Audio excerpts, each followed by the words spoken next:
Hello, Clarice. Hey, how you doing? I hope you're doing okay and had a good day. What's up, y'all? So, I have two more riots here to read, 132, 133, and then we'll keep going on. But first, this message is for crackers. This message is for crackers. This message is for crackers. This message is for crackers. This message is for crackers. don't it just sound so lovely? It sounds so lovely. This message is for crackers. This message is for crackers. This message is for crackers. This message is for crackers. This message is for crackers. This message is for crackers. Happy White History Month. This message is for crackers. This message is for crackers. This message is for crackers. Let's see what you taught your children. Let's see what you taught your children. What lies did you teach your children? Let's see what you taught your children. Salute. Pledge. You're listening to the Pledge of the Klan Youth Corps, a special division of the Klan for young people aged 10 to 17. These kids don't wear the white robes of the adult Klansmen, but their beliefs are the same. I pledge to practice racial separation in all my social contacts and to keep my forced contacts with other races on a strictly business basis.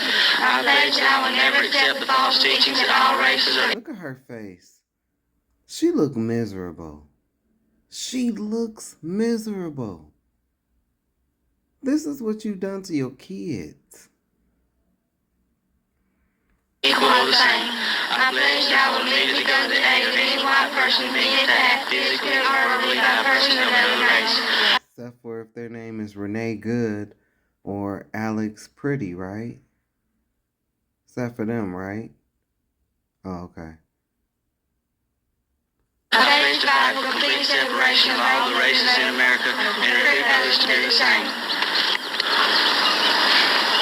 Randy, there's a lot of young people out there who probably don't know too much about the Klan. I wonder if you could tell us, what does it mean to you?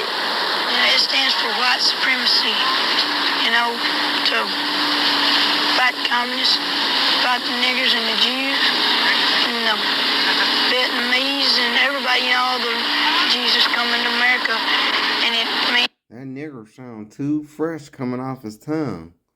See, I was all feeling sorry when I first saw this, but then when I heard that, I was like, oh no, punch him in the face, knock his teeth down his throat.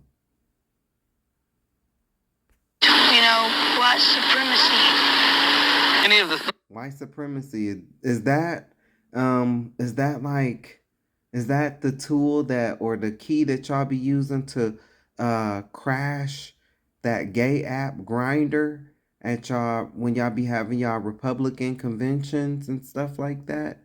How that gay app always crashes because of the white male prostitution? You know, the white male prostitution that I showed you on the last video? Maybe I'll find it after this. things that you read in your books in school, many of the things that your teachers tell you in school are not the truth. They're just lies. Along with the camp's sporting activities, the Youth Corps is given lessons in Klan philosophy. Here, Wilkinson tells them the Klan's version of how the blacks acted after the Civil War. The Negroes, of course, they would go to a farmhouse, they would kill the men and the kids, they would rape the women, they would live in the farmhouse until all the food was gone, and then they would burn it and leave and go on to another one. What a fucking lie. Wilkinson, how dare you lie like that? That is why I am doing this Happy White History Month. All the riots that I have sat up here and read, Black people didn't start pretty much fighting back from what I'm reading until well into like the 1960s. And even then, it was not what this bitch ass Wilkinson just said. That is some straight up garbage. Do you see how you were lied to? Even if you don't like black people, okay. What this man just said was a lie, though. It can't be both ways. You can't be chasing the black folks into the swamps and stuff like that after the Civil War, and then what he's saying is, oh, they was going from farmhouse to farmhouse, killing all the white people and eating up all the food. How? At the same point in time, y'all are gathering up in mobs. This group bombed churches with kids in them. That is such a shame that y'all would lie to your kids like that. And then when they grow up, when this little boy grows up, imagine if he sees the lynching, right? And then he gets old enough, he goes through the world, he grows up, even if he does not like black people. In his heart, he's gonna know. He's gonna know. These white people, they know what they doing is wrong. They know this. They evil as fuck. And this is why I'm showing you. This is like a big wrecking ball that's going right through all that white Christian nationalism. Y'all are going to burn in hell. This is what your white Christian nationalism leads to. Well, this is what it stems from, I should say. This is what it stems from. You white evangelicals, this is where your doctrine comes from. Even if you don't like black people, you are going to burn in hell for your hatred. And some of you, it's truly not even your fault. That's the sad part. That's the real sad part about it. You were indoctrinated like this boy. It's like that one movie on Aquaman. Remember when Aquaman was fighting his brother and the mom came back and she said, "You've been misguided." That's you. You've been misguided. And it's your own elder people's fault. And don't think that they don't know what they did. Remember on that movie Freddy Krueger? Remember how all the parents, they was white, by the way. They was white. Remember how they kept that secret and they just act like it didn't happen, it didn't exist. That's what y'all, that's this shit. They knew that they were telling you lies. They knew they'd been lied to. It's sad. Very sad. But that piece of shit, that Garkananok, because that's exactly what he is. Garkananok. That's the precise moment dog shit turns white. That's what he is. Garkananok. He lied. And this thing was happening regularly in the South. This is why the Klan arose. Do you find that most kids... Klan arose to rape children. Because most of them is pedophiles. I mean, look at them today. People who have the same ideologies as pedophiles, they get nailed left and right for all kind of child porn and all kind of grotesque acts done amongst children. And he looked like he won with his red ass. So y'all should be called the real colored people. When you get mad or sad or embarrassed, you turn red. When you're sick, you turn green. When you're scared, you turn purple. When you can't breathe, you turn blue. Y'all should be the real coloreds. Who are in the youth corps go on to become... When you see black people, you get yellow because you're jealous. Members of the Klan? Across the board. 100%. 100%. Yes. Why is that the result? I would have to say that they believe strongly in what we teach them. How do you feel about blacks and other minority people yourself? Myself? Well, I really enjoy that I don't like blacks. That's okay. Because the only thing that you're going to find out that black men like you for is to stuff you.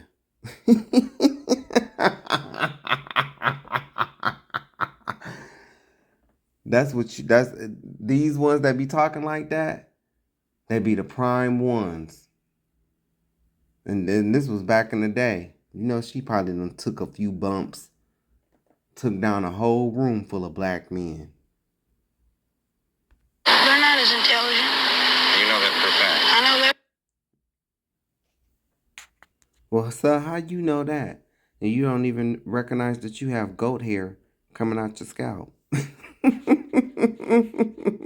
It's a shame how y'all got this little piglet up here lying. Boy can't even open his eyes when he talk. How shame he is. Sitting up here knowing he lying. For a fact. How do you know that? Well, at school, walking down halls, going up, putting arms around white girls. And that's a mixture of races, and that's not intelligent. Well, I would definitely agree with you on that. But, you know, your people, they walk up behind goats and put their arms around goats. No goat is safe, or dog, you know, or deer. Because, you know, y'all even find your mamas laying on the side of the road and sleep with them. So no child is safe. No animal is safe. You not even safe, especially near a Catholic church at all. They're going to fuck that baby fat right off you. I'm just keeping it real because that's what they do. That's what y'all do. Y'all do it. Please, this is a white man looking at this right now. Looking, can he call up and order a pizza? Don't play with me. It's a white man. This white man that was looking at him probably was sizing him up. That's how these people are. You don't believe me? It is 500,000 children missing in this country. Okay?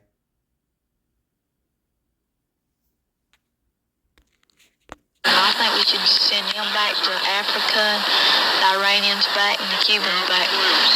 You hate them? Yeah. And we should send y'all asses right back to the caves. Where you come from. Where we found you at. Fucking them goats. Salute. Now, you might not like what I said, but you better wake the fuck up and recognize where you are at and recognize who's doing it. Investigations in other cities have shown that boys 13, 14, even younger are coerced into prostitution with threats of physical violence and are sometimes shipped across state lines, shipped to the older adult men who desire young boys for sexual acts. Occasionally, these boys' episodes with their older clients ends in physical violence. There are men who seek young boys to torture and sometimes to kill. The presidents... And they predominantly look like this motherfucker right here. You better wake the fuck up. The Commission on Obscenity found, this is the commission that Richard Nixon repudiated. It mentioned in passing that child pornography was a phenomenon of the abuse of children, and then went on to say that for every female prostitute of any age in the United States, there are 9 boys underage who are prostitutes. And there was a call boy ring operated out of New York City, which had phone hookups with Houston, Atlanta, Los Angeles, New Orleans, Washington, D.C. And that call boy ring had a list of 10,000 clients who could call and with a credit card purchase a boy. Yeah. Yeah. White women. This what your men doing.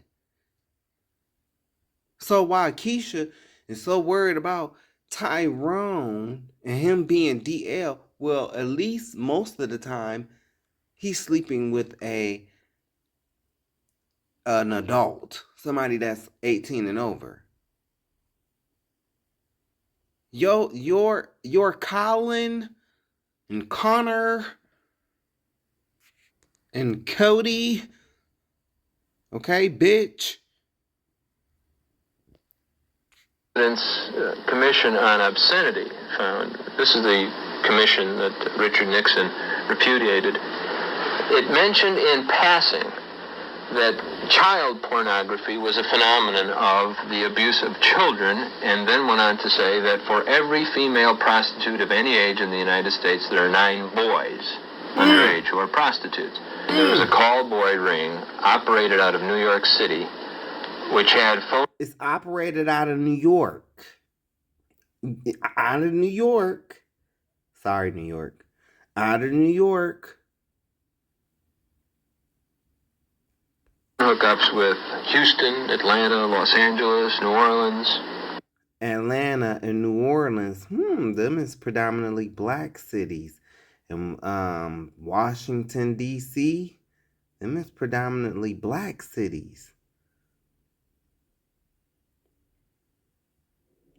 And these is operated by men that look like this. Washington, D.C. And that callboy ring had a list of 10,000 clients who could call and with a credit card purchase a boy. Had a list, a clientele list of 10,000. 10,000. Not 1,000, not 3,000, not 5,000, not 7,000. 10,000 at this time. And look at the video quality, so you know this back in the day. What you think the numbers are at now with social media? What you think the numbers is now? And who's leading this? Could this be why y'all are number one in sexual assault against children? Could this be why you're number one when it comes to kidnapping, rape, being a predator? Is this why? Could this be why? Because you do stuff like this? And then you have the means and the government power to cover it up. Because a lot of you government officials are into this. Oh, yes. Oh, yes. So to them kids that was just on this video, this your future. This what you or your grandkids gonna have to endure. Happy White History Month. Hello. Now listen to this motherfucking shit right here, bitch. Listen to this.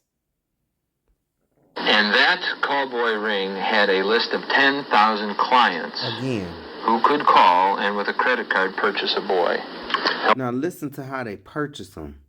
Hello, this is credit card number 06789. I'd like to make an order, please. Go ahead. I'm looking for a young male, blonde hair, blue eyes. Body hair or no body hair? Thick body hair, please. What age? 10 to 12. Butch or femme? Butch, please. Bitch. What is your address? I'm at the Houston Marriott Hotel, room 313. Wire me $200 now by credit card and have $100 in cash for the boy. He'll be there in 30 minutes. Thank you. Thank you. The kind of individual. Like they ordering a motherfucking pizza. Like they're ordering a motherfucking pizza. And don't you sit there and act like you didn't see this old ass phone. Don't you act like you don't see that rotary phone. That's from back in the day. When I came along, they was phasing these babies out.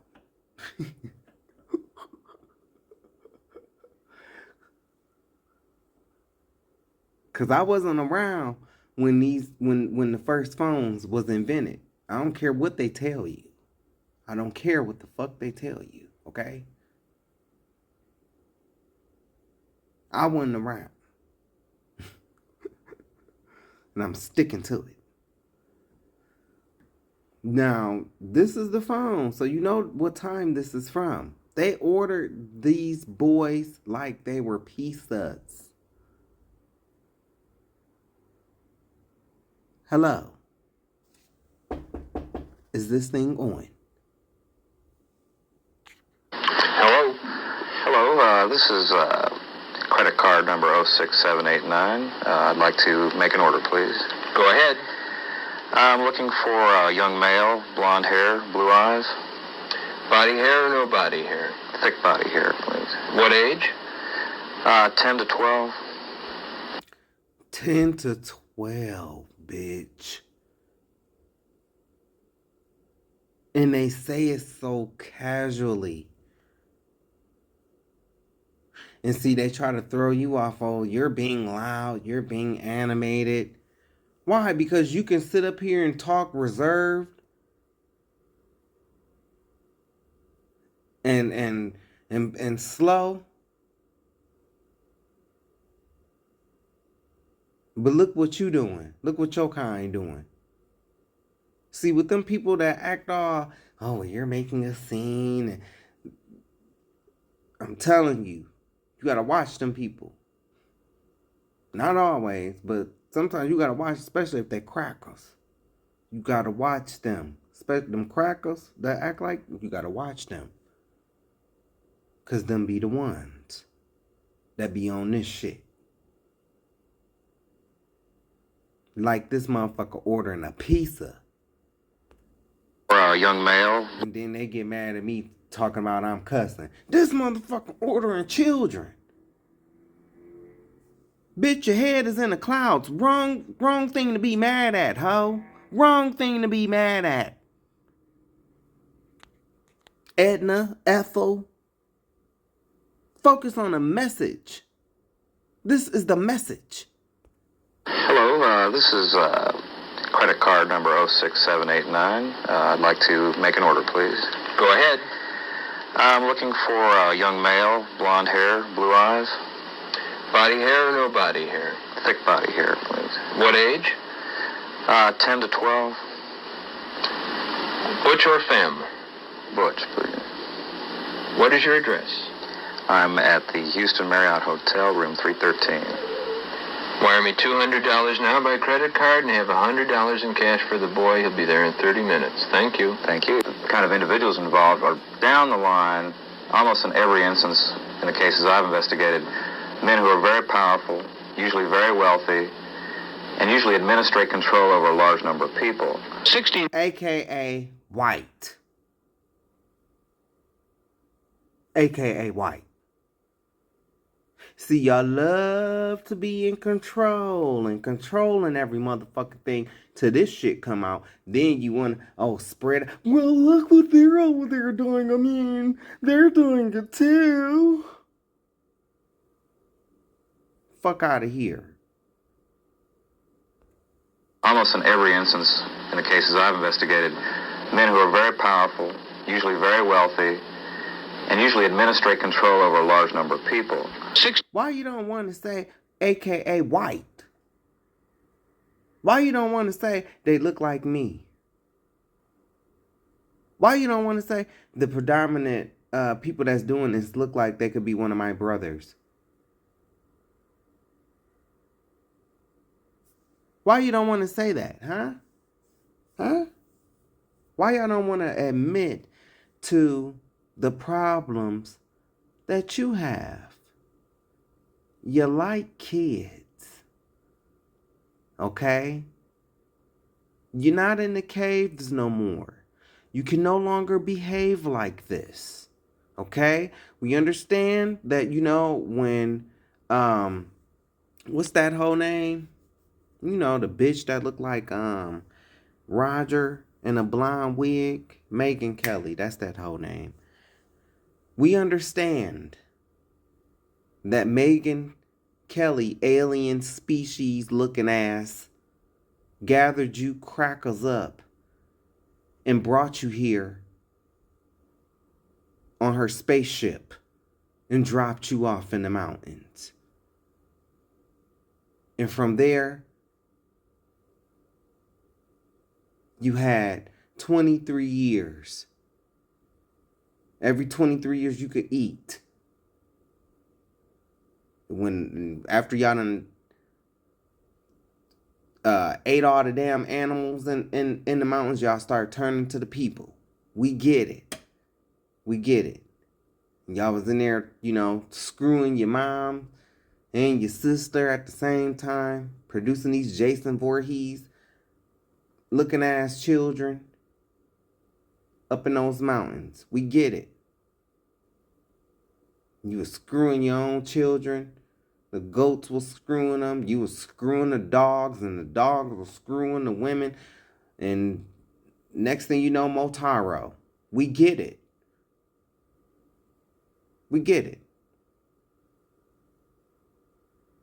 But you cannot behave like this anymore.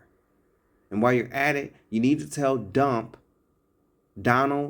Dump, to stop shitting on himself. Okay? He's embarrassing us. We get it. You know, he has to wear his pamper. But for a grown adult man, you should only shit one time in the pamper, man. Not shitting multiple times. That's nasty. Somebody needs to change his fucking diaper. You motherfuckers need to learn how to behave.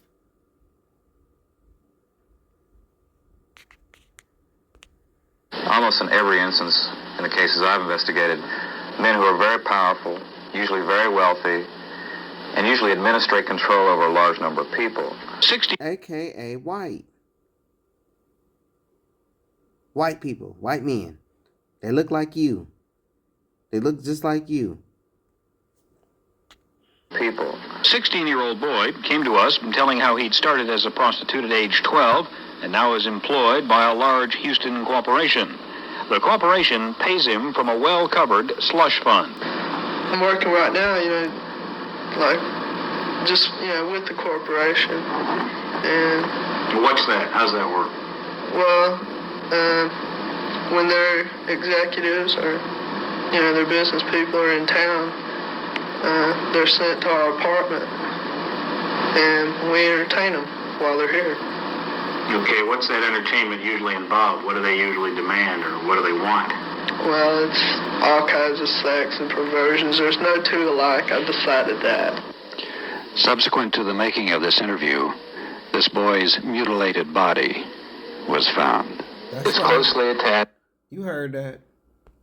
No two alike. I've decided that. Subsequent to the making of this interview, this boy's mutilated body was found.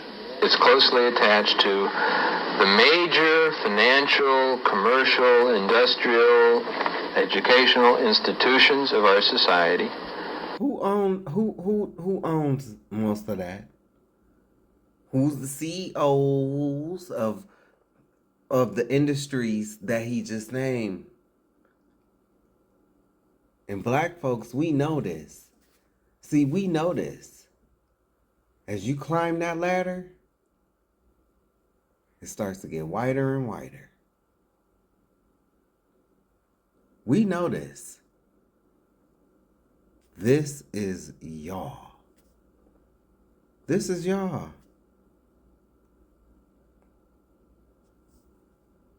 It's run to the major financial, commercial, industrial, educational institutions of our society.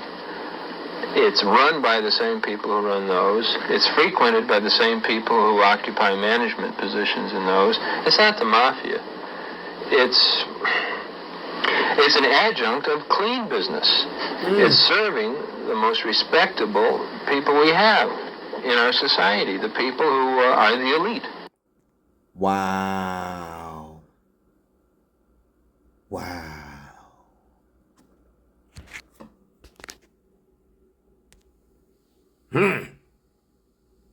Things that make you go, And he told you who it is. It's the elite. Y'all don't want to take responsibility for your own actions. Sorry if it's a lag, but I recorded this some time ago, this next part. Oh yeah, but we have a problem in this country, and they didn't cross the border. Well, actually they did. They did cross the border illegally when they funky, dirty asses, riddled with diseases, washed up on the shores of this country, sneezing upon the original inhabitants and wiping them out. But see, y'all, a lot of people don't get it.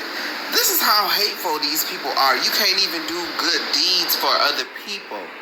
And they try to make up all kind of lies to try to get you in trouble. Then when you go through the comment section, nobody wants to call it out.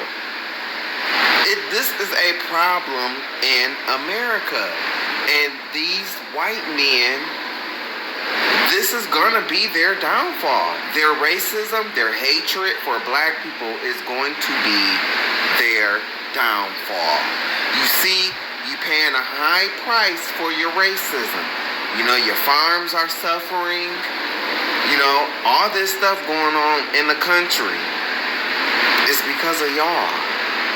In like 10 minutes, we're gonna call the cops. I wasn't looking for praise. Nobody wants to call it out. What color was he? Right. Look just like these people. Right? This is America's problem. This is America's problem. Here you have a black man trying to help an elderly lady by cutting her grass for free. Not looking for charity, not looking for praise. But this is what he has to deal with. You got like 10 minutes, or I'm gonna call the cops. I wasn't looking for praise. I just couldn't walk past Miss Eleanor's house anymore. She's 84, alone. Ever since her husband passed 7 years ago, her front yard looked abandoned. Grass up to your knees, weeds climbing the porch like they were trying to get inside. She told me the city sent her a warning. Cut it or pay a $500 fine on her Social Security check. That's impossible. So I grabbed my mower and walked over. Saturday morning, no big speech, just action. 10 minutes in, I hear yelling over the hum of the engine. Man, maybe 52nd? Polo tucked into khakis, storming across the lawn with his phone out. Red-faced, he's shouting. You can't just work here. This is a neighborhood, not a charity. I tried to stay calm. You can't just work here. This is a neighborhood, not a charity. That don't even make sense. That don't even make sense. This is how blind a lot of their hatred is. Then what be baffling me is you got niggas like Ricky Smiley, bro. You got niggas like Ricky Smiley who don't make no videos. Don't, you know, just give your opinion. And you know what I'm saying? But I'm showing you a video of even when we are trying to do good, minding our business, bruh. Here they come. men like, I'm sorry. It don't matter if we minding our own business, even if we don't make no videos. They're still going to do this. They're still lynching people. So yeah, I said what I said. That's just my opinion on him. You know, his video that because you're gonna put other people in danger. I mean, they might not get to you, but you know they're gonna do something. They're gonna do it anyway. Dodo bird. They gonna do it anyway. Whether we say something, whether we don't say something, they're going to do it anyway. See, he the type. Ricky Smiley is the type of guy where I wish we could get another Tulsa, Oklahoma, just so you know he can see. Here we is minding our own business. Here we are, thriving, minding our own business. Oh, look who's coming to destroy the town again. And then that's when I'm going to look right at him and be like, now what, sir? Now what? You see that shit didn't work with Martin Luther King, right? You see that didn't work. With that peaceful, non-violence, non-resistance shit, you see that didn't work. I mean, yes, Martin Luther King, I'm not saying that he is in vain. I'm not. But I'm talking about the non-violent shit that he got from Gandhi. That didn't work. Okay? And Howard Thurman. That didn't work. It would be nice if we wasn't dealing with toddlers. Because that's how these men act. That's how President Dump acts. Like a toddler. That's their temperament. Okay? You see, even when it's one of their own, they still have to come up with, because it can't just be one of them. They have to, he was heavily indoctrinated with leftist ideologies. Man, get the hell out of here. The gun and all of that came from y'all side. And both sides is broke to me. So, but this is just clear proof. We could be minding our business, not doing nothing, not bothering these people. How many videos? What about that boy? What about that man that was in Florida? He was minding his business. He ain't say nothing to them. Look how they did him. So no, Ricky Smiley, we not buying that shit no more. We not buying that shit. If they gonna do something, they're gonna do it. They gonna do it regardless. That's why they still have sundown towns. You could be, you don't even know you in a sundown town. You could be minding your business. Next thing you know, you in a sundown town. What then? What then? Wasn't Tamir Rice, wasn't he minding his own business? He didn't even say a word. What about Ahmaud Arbery? What about him? What about Trayvon Martin? These people was minding their own business. You need to wake up, sir. Yes, we are in danger. But just because we in danger, that don't mean that we gotta act like cowards. And that's how you acting, cowardly. Now, I said that with love because I actually do love Ricky Smiley. He was one of my inspirations. I watched him on Comic View. You know, I did. I watched him coming up on Comic View, so I said that with love. Because I ain't called no names or nothing like that. Well, you know, if by now, baby, if you don't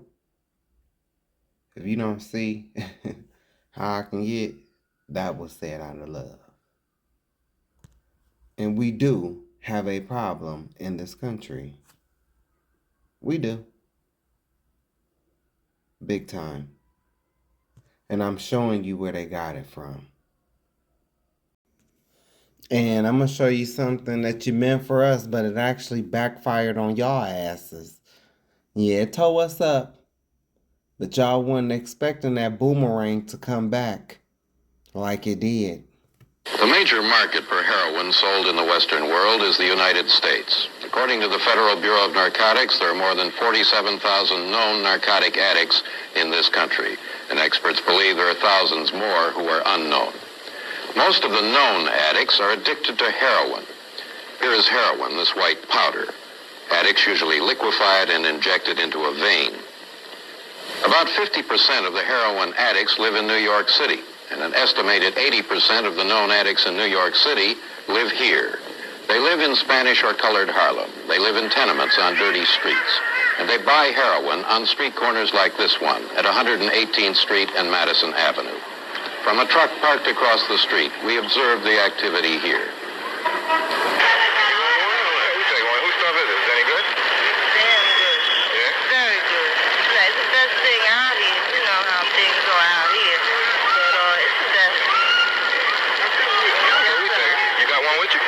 I got one on. Get your money ready, okay?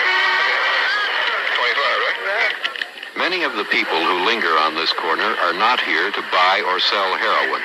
But even a little boy playing with his dog can see and hear what is going on.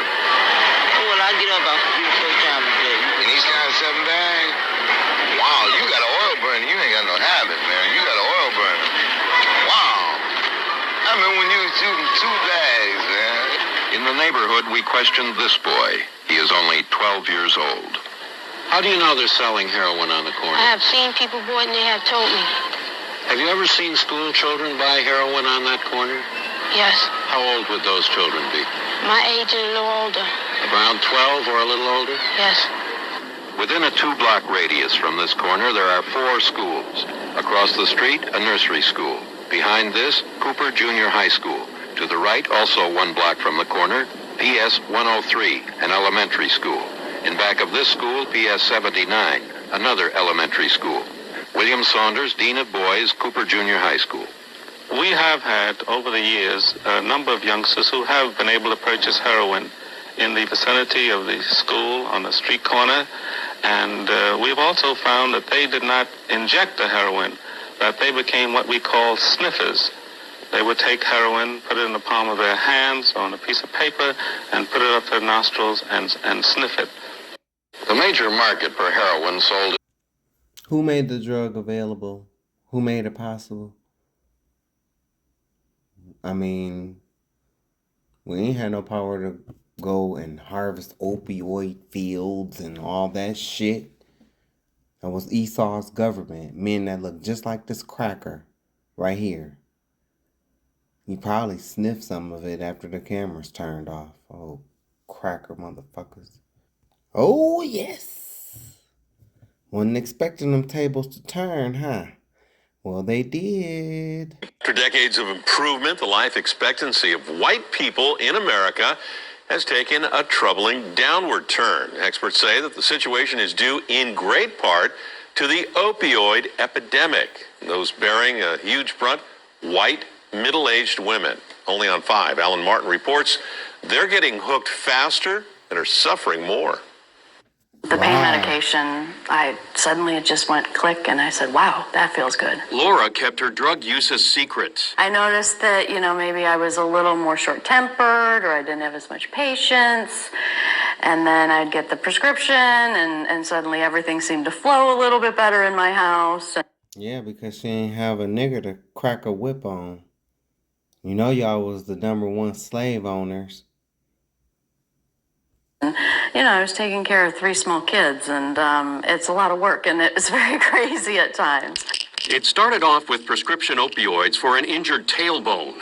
Before she knew it, the housewife was hooked. She always got her drugs legally. I would exaggerate my pain symptoms to the doctor, and I had a doctor who was... coming crackheadish. Sympathetic. Laura is one of the many Americans swept up in the worst drug addiction epidemic in U.S. history. But she's the new face of those bearing much of the brunt. White, middle-aged, and female. In fact, white, middle-aged women have had the U.S. history. But she's the new face of those bearing much of the brunt. White, middle-aged, and... with the kids in the back seat. Yeah, let's take a good look at it.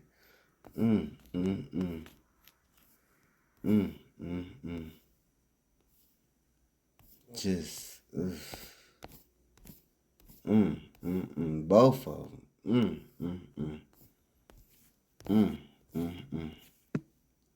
Thugs. I mean, that's how you did us. And female. In fact, white middle-aged women have had the biggest increase in overdose deaths. The epidemic is growing every year. It's driven by overexposing people to powerful painkillers. Those affected the most, middle-aged whites. Those most likely to die, middle-aged white women. What on earth is year?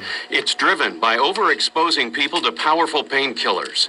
Those affected the most, middle-aged whites. Those most likely to die, middle-aged white women. What on earth is going on? Year. It's driven by overexposing people to powerful painkillers. Those affected the most, middle-aged whites. Those most likely to die, middle-aged white women. What on earth is going on? Year. It's driven by overexposing people to powerful painkillers. Those affected the most, middle-aged whites. Those most likely to die, middle-aged white women. What on earth is going on with these middle-aged white people? Dr. Andrew Kolodny is a leading expert on opioid addiction. He recently spoke at a symposium held by the California Healthcare Foundation. He has a theory why this epidemic is so white. I think it relates to...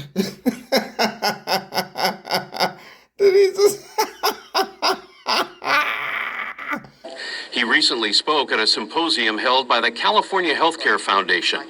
He has a theory why this epidemic is so white.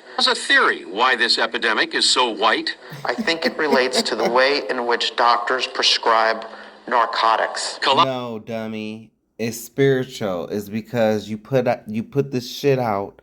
You meant for it to be harmful to black people, and then you came through with your war on drugs and, you know, your 94 crime bill. And look where we're at today. Yay! Painkillers. Those affected the most, middle-aged whites. Those most likely to die, middle-aged white women. He has a theory why this epidemic is so white. Dr. Kolodny says these drugs are actually lousy for chronic use. There's even evidence that taking opioids regularly can make pain worse. Laura was also abusing alcohol, but she's now almost 4 months sober. The call comes out. Somebody is blowing the horn at 3 o'clock in the morning. Cumberland police go out on what's called a simple disturbance. Well, it really gets disturbing. A 3-year-old is found laying on the car horn because his mom and dad have overdosed in the front seat. But now those on the front lines are vowing to save their city. Oh, his mom and dad, huh? So you know what that say. You know what that means, right? Guess what race it is? And if I seem insensitive, hey, guess what? This was the same shit that you showed our people all through the 80s and the 90s. Fuck out of here. We are back now with a deep dive into one of the most serious crises facing people in this country, overdoses. They're now the #1 killer of people under the age of 50. More people die from that than from car crashes, HIV, or gun deaths. This week, MSNBC's Jacob Soboroff takes you to the center of where it's all happening in his 3-part series, One Nation Overdosed. He joins me now. Jacob, there's a lot to talk about here. Yeah, Hallie, that epicenter is Ohio, where officials say that they are on track for 10,000 overdose deaths this year. That is higher than the total for the entire nation in 1990. They blame a new drug that is so powerful, you can die just by touching it. Dayton, Ohio. The Wright brothers built their first airplanes here and changed America forever. Today, the city is again at the center of an innovation, a deadly one sweeping across the country. The deputy said that there was a car accident here, and they took one person out of the vehicle who they say had a 1,000-yard stare, was out of it, and so now he's in the back of the ambulance here. You literally just walked in to cash a check, and by the time you came back, your brother had gone and come back and got in an accident and then told the paramedic that he was on fentanyl. Yeah. What did he look like? Oh, his eyes were glossy. You can barely open them. What did he say to you? Nothing. He loves me. He said, I love you. What did you say to him? I love him too.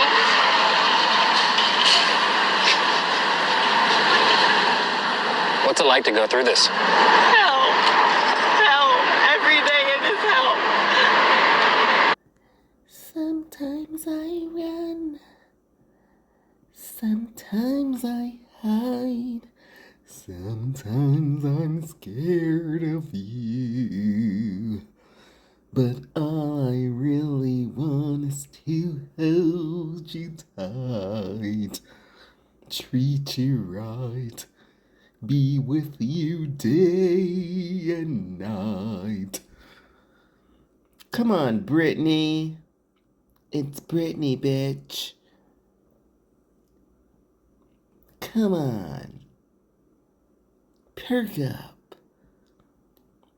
Oh, I got it. I got it. You never thought you would have any problems. Oh, you said we will never be slaves. But you was a slave to that narcotic. I need some teats. I need some teats. Am I at a BC voice? If you don't know who Ada BC is, then it just went over your head. But somebody gonna know who Ada BC is. I need some teats. That's what her brother was saying. I need some teats. I'm sorry. Not sorry. Okay? You introduced this drug. You introduced these drugs in to harm the black race. To harm Judah. And look at the load. Look at the load. See, while y'all over here crying, y'all crocodile tears, black people, we over here singing, the devil can't hold me back, 'cause I ain't on crack no more. I said the devil can't hold me back, 'cause I ain't on crack no more. The devil said you'll be back, just as sure as your ass is black. But I said the devil can't hold me back, 'cause I ain't on crack no more. Thank you. Thank you. We'll be here all night. So yes, now it's affecting Brittany and Heller and Kelly Kapowski and Jesse Spano. I'm so excited. I'm so excited. I'm so scared. Yeah. Don't feel good, do it? I think I'm probably aging myself with all these references that I'm so scared that came from Saved by the Bell. Jessie, who I love. Now, Elizabeth Berkley, I love Elizabeth Berkley because she played in one of my favorite movies, one of my favorite movies, Showgirls. Okay? One of my favorite movies. What's it like to go through this? Hell.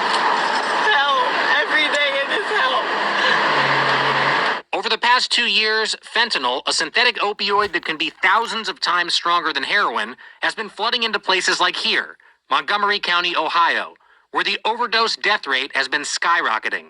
Through just May, overdose deaths in the county almost hit last year's total, and officials estimate this year's final number will double that.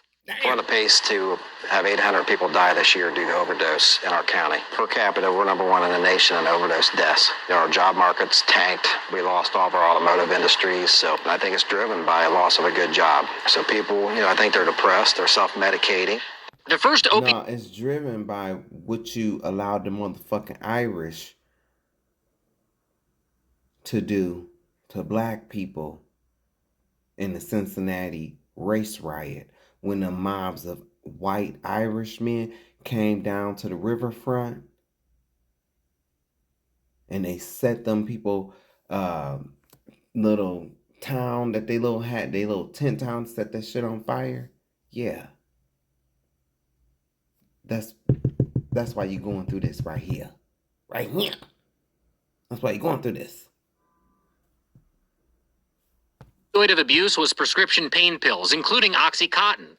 But in response to media attention, access to pills were restricted, and in their place came heroin from Mexico, cheaper and more powerful. And then a couple of years ago, traffickers began mixing fentanyl into the heroin. And fentanyl is by far the most fatal drug of abuse America has ever seen. So you live around here? Mm-hmm. You said you have a nickname for this street. Morgue Avenue. Morgue Avenue. It's not Morgan, honey. It's Morgue. Which houses have people died in? What houses have not died in? Really? Really? Really. Look at all these places, man. I've lived here for about, 5 years? And the last 5 years, it's unreal. I mean, in 47 minutes, there was already 9 deaths. In 47 minutes? On the street. People are dying from what? Drugs. As the death rate skyrockets, the bodies come to the You really think this shit is a coincidence? No, it's not. Y'all getting y'all karma. Bye, Brittany. Montgomery County Coroner Dr. Ken Harshbarger, who performs tests to detect over 24 varieties of fentanyl. Every vial represents somebody who's died. Correct. So this is what you call the cooler. This is our cooler, our main cooler. Right? When did the bodies that are all around us come in here? Over the last probably 24 to 48 hours. And every day, bodies are cycling through here? Correct. These trays will mostly be full by tonight. What's the percentage of the bodies that are in here right now that are overdose deaths from heroin or fentanyl? We were averaging 60 to 70% of our cases now are overdoses. So 70% of the... That's a damn reptilian. That's a reptilian, y'all. You see it. If you don't, something wrong. The people that are in this room died probably of fentanyl. Correct. That's correct. If you could extrapolate from the numbers that you see here in Montgomery County, how many people across Ohio are going to be killed by fentanyl this year? For our system, we cover about a fifth of the state of Ohio, and we're estimating about 2,000 overdoses this year. If that continues, so that's about 10,000 for the state or more. How is that not a mass casualty event? That is multiples of 9/11. Oh, it is a mass casualty event. This is no different than some kind of mass casualty event in India. And do you think that it's a coincidence? No. It ain't Pookie and Tyrone that you need to be looking at. It's these motherfuckers in these white lab jackets. That's who you need to be looking at. They just told you about eugenics. They didn't tell you how they was going to do it. Yeah, I'm going to show you. I'm going to learn your ass today. The now defunct financial service firm Lehman Brothers acknowledged that its founding partners owned not one, but several enslaved Negroes during the Civil War era, and that in all likelihood, it profited significantly from slavery. Aetna Incorporated, the United States' largest health insurer, apologized for selling policies in the 1850s that... Aetna, fuck you and your apology. Fuck you, Aetna, and your apology. Reimbursed slave owners for financial losses when the enslaved Negroes they owned died. Between 1831 and 1865, Yeah, see, we know your ass is all up and down through here, JP Morgan Chase Bank. We heard about you a long time ago. We actually was waiting for you motherfuckers at the door. We knew about you being the main funders of them goddamn Jehovah Witnesses. And all the scheme and scam that was going up in there. Yeah, I already done talked about it. With your shady redlining ass. Full of ewish people. two predecessors of J.P. Morgan, Chase Citizens Bank and Canal Bank in Louisiana, accepted approximately 13,000 enslaved individuals as collateral on loans and took ownership of roughly 1,050 of them when the plantation owners defaulted on the loans. New York. Fuck you, JP Morgan Chase Bank, whoever the fuck you is, and you New York Life. Fuck y'all too. Life Insurance Company is the largest mutual life insurance company in the United States. They also every last CEO for these companies, they're gonna burn in hell. Every last CEO for these companies, all these companies being named, every last CEO, you're gonna burn straight in hell. I don't care if you ain't the CEO of New York Life no more. Oh, you was? Bitch, you're gonna burn in hell. This is what you tied yourself to. Surprise. Surprise, surprise. Surprise, surprise. Took part in slavery by selling insurance policies on enslaved Negroes ranging from $375 to $600. A 1906 history of New York Life says that 339 of the company's first 1,000 policies were written on the lives of slaves. And see, you're going to spend 309,000 eternities in the lowest pits of hell. Wachovia Corporation, now owned fuck you too, Wachovia. By Wells Fargo, has a Wells Fargo. Fuck y'all too. Y'all got the nerve to take part in this shit. Then y'all was going out creating accounts for people and all the scamming shit that was going on up in Wells Fargo. Fuck y'all too. Apologized for its ties to slavery after disclosing that two of its historical predecessors owned enslaved Negroes and accepted them as payment. But you sure didn't have no problems being racist towards Negroes a few years back.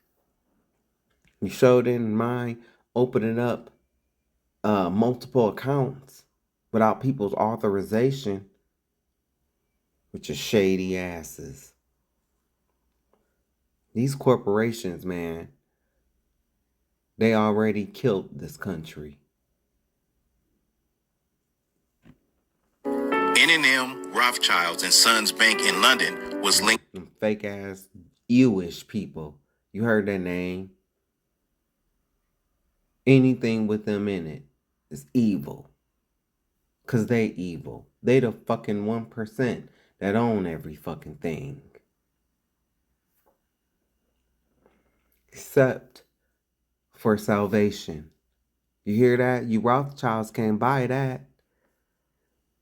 You bought everything on the earth, but yet you couldn't buy salvation. But what you did buy is a one-way ticket to Tartarus. You need to understand, because that's where you're going, to Tartarus. You live deliciously on the earth. You've had the finest.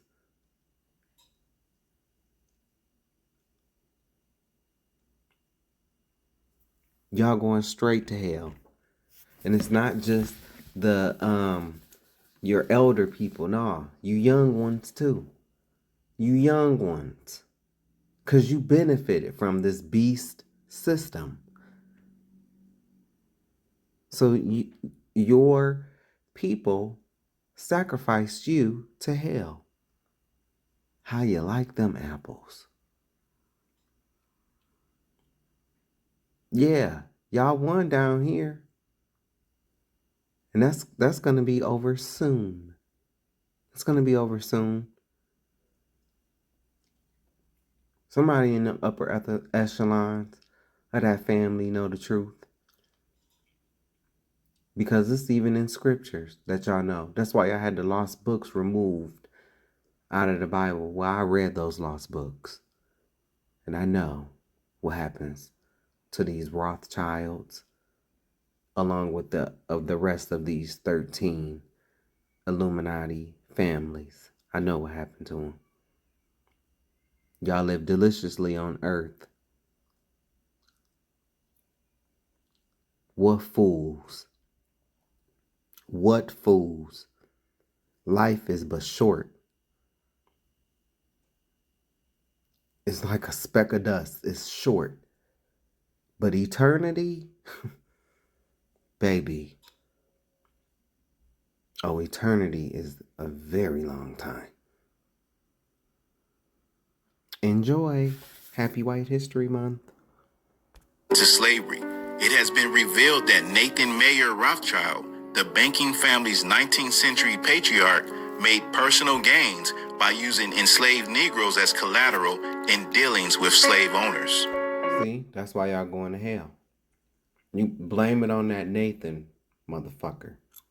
The Mobile and Garage Company, which is now part of Norfolk Southern, would rent Negroes from slaveholders on... And you would think that they will make the application process a little bit more easier to get a job working for them motherfuckers. But them railroad industries be just as racist. Ain't it a motherfucking shame? The Asians done came through and, and laid the damn tracks. Black folks was out there too. And black women.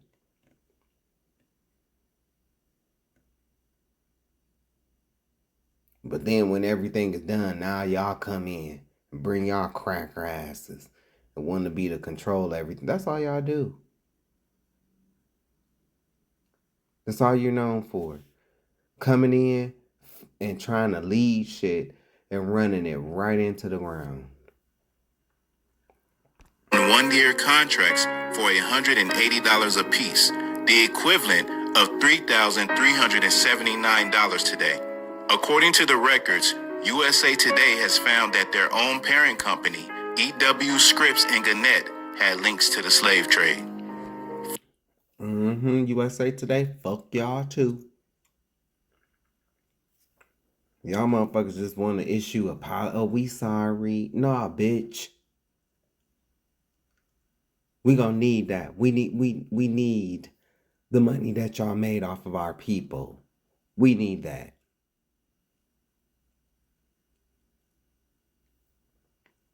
Fleet Boston evolved from an earlier financial... Fuck y'all too, Fleet Boston. That's why I call yourself Fleet. Because that's all y'all is a shitty ass time. Institution, Providence Bank, founded by John Brown, who was a slave trader and owned... Bank of America. We should have known. Should have known Bank of America. It's America. Fuck y'all too. And Providence Bank, don't think I forgot you. Fuck you too. Crackers. Founded by John Brown, who was a slave trader and owned ships used to transport enslaved Negroes. CSX used slave labor to construct portions of some... Fuck y'all too, CSX.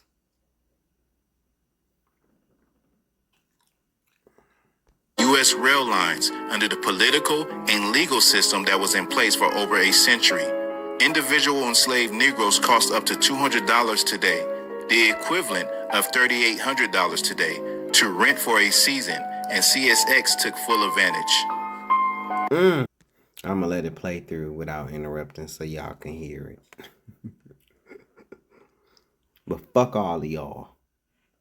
There's acknowledged that the now defunct financial service firm Lehman Brothers acknowledged that its founding partners owned not one, but several enslaved Negroes during the Civil War era, and that in all likelihood, it profited significantly from slavery. Aetna Incorporated, the United States' largest health insurer, apologized for selling policies in the 1850s that reimbursed slave owners for financial losses when the enslaved Negroes they owned died. Between 1831 and 1865, the two predecessors of J.P. Morgan, Chase Citizens Bank and Canal Bank in Louisiana, accepted approximately 13,000 enslaved individuals as collateral on loans and took ownership of roughly 1,050 of them when the plantation owners defaulted on the loans.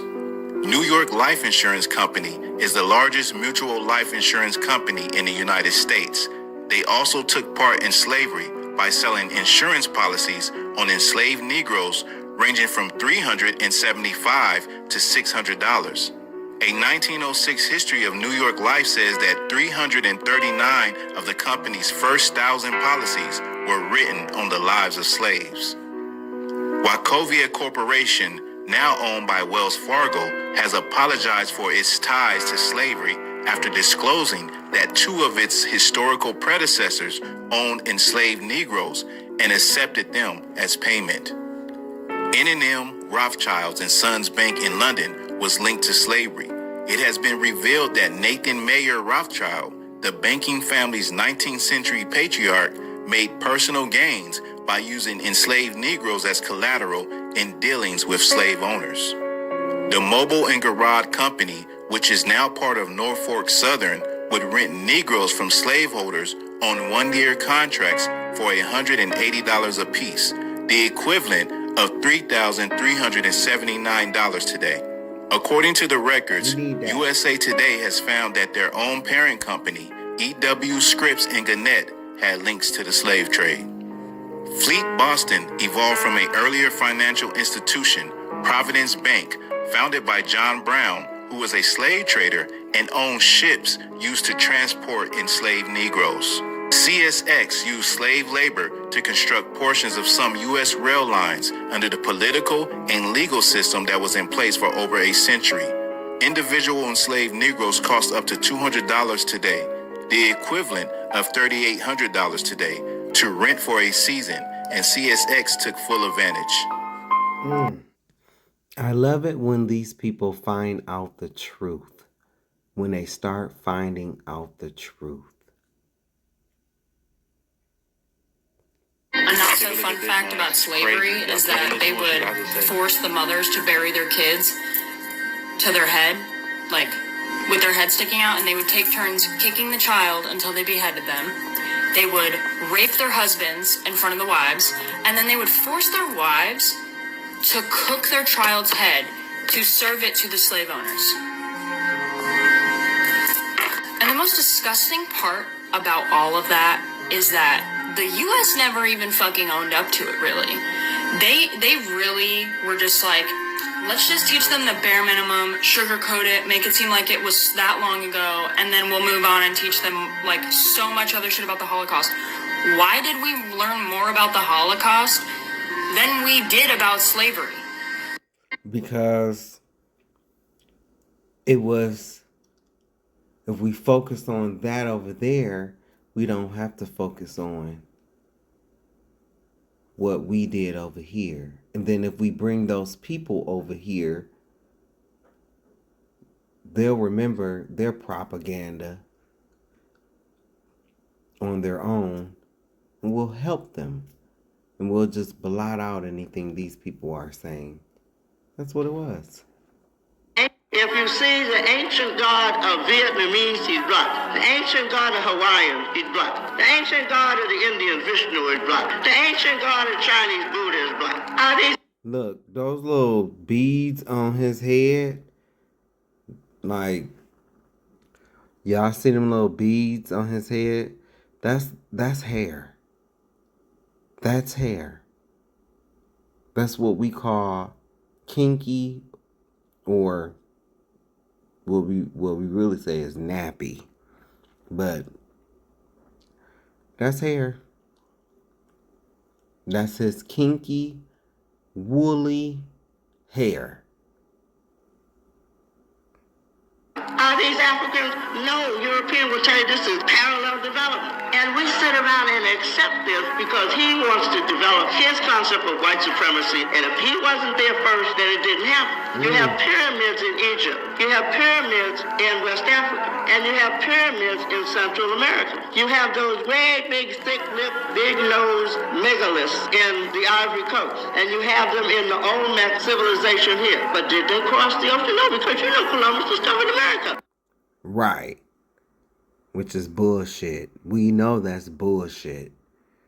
Columbus did not discover Amessica. Ah, yes, Grasshopper. I am here to answer your question. Or at least lead you to one who can answer your question. Oh, I'm sorry. You know, Grasshopper. You Neanderthal cave dweller. Will I still answer your question? Are there no nice black neighborhoods? Seems that whenever you have a neighborhood that is predominantly black, it is not a nice place. Hey man, you mind handling this for me real quick? I always hear people say, well, why can't black people take care of their neighborhoods? But what they don't know is that most of those properties all belong to the same white guy. I bought a house in a neighborhood that is predominantly black. I bought my house 7 years ago for $47.50 per square foot. So why was it so cheap? There's one land prospector that bought up properties. He bought up thousands of properties. He left these buildings abandoned and intentionally let them get run down so that the whole neighborhood looks terrible. That land prospector drove the housing prices into the ground because if he can own a large enough area, he can get the city to eminent domain it and pay him for those properties. That one land prospector owned most of the properties in this area. Doesn't that look a little bit red? Oh, okay, looks red to me. Looks like a form of redlining or a loophole of some sort in the system. You know how y'all do. Yeah, and the city eminent domained it. They paid him for those properties, and they tore down all of the houses, forced everybody else out. So, Mr. Cave Dweller, I hope I answer your question. I know. You're just enjoying this Happy White History Month, huh? Happy White History Month. Happy White History Month. Happy White History Month. Let's see here. What if I told you America once turned murder into a family outing? Starkville, Mississippi, 1909. County officials declared a holiday, built a double scaffold, and sent out invitations. Over 5,000 people showed up. According to newspaper reports from the Buffalo Times, lunches were spread on the ground, soda pop vendors worked the crowd, and candidates used the event for campaign speeches. Then they hanged two black men while the crowd sang hymns. This wasn't hidden. It was advertised. Between 1877 and 1950, documented evidence from the Equal Justice Initiative confirms over 4,000 racial terror lynchings of black people in 12 southern states alone. That's 800 more than previously known. And these numbers, they're conservative. Thousands more went undocumented. Here's what the evidence shows.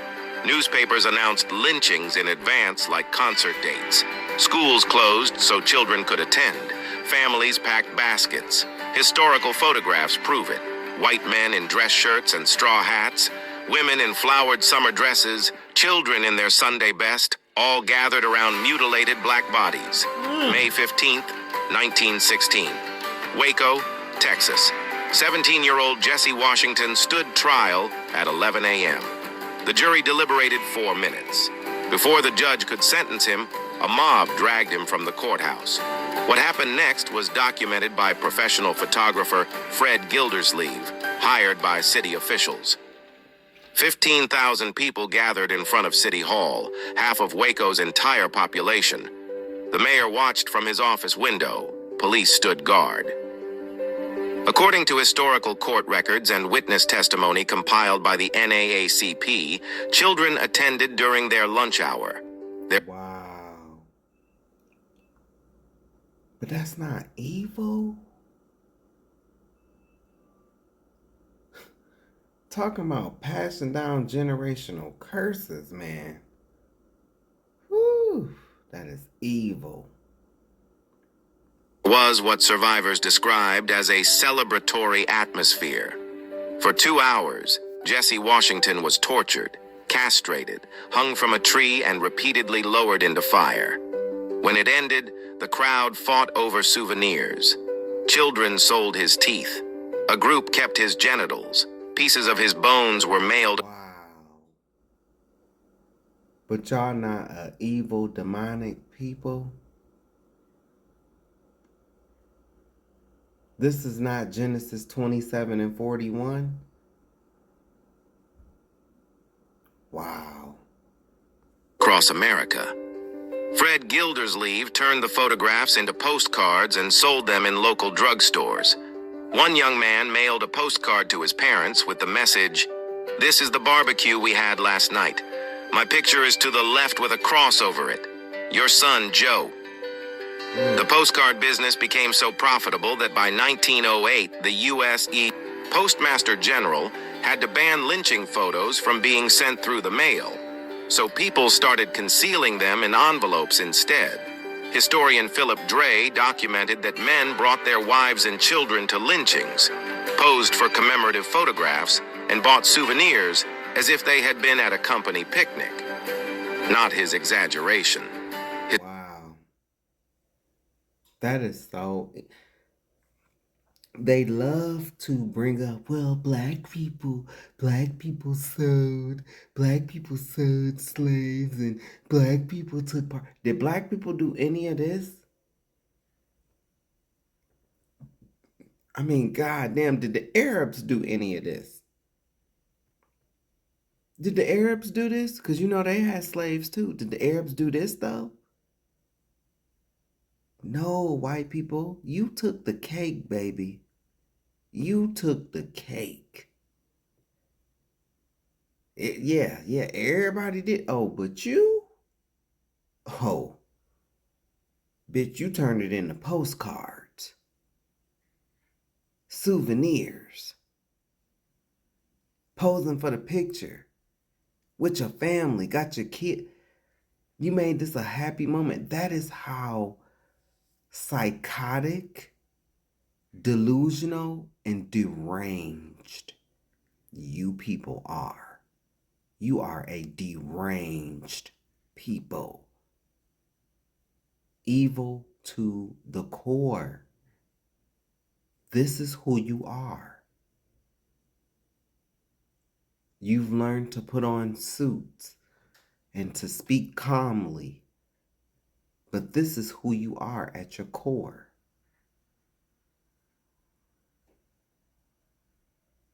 And see, I know who you are. I'm sorry these dumbass black Christians, I'm sorry that they don't know who you are. And they swear up and down they read the Bible. Swear up and down they in church every Sunday, the wrong day at that. But somehow they couldn't see this. They couldn't see this.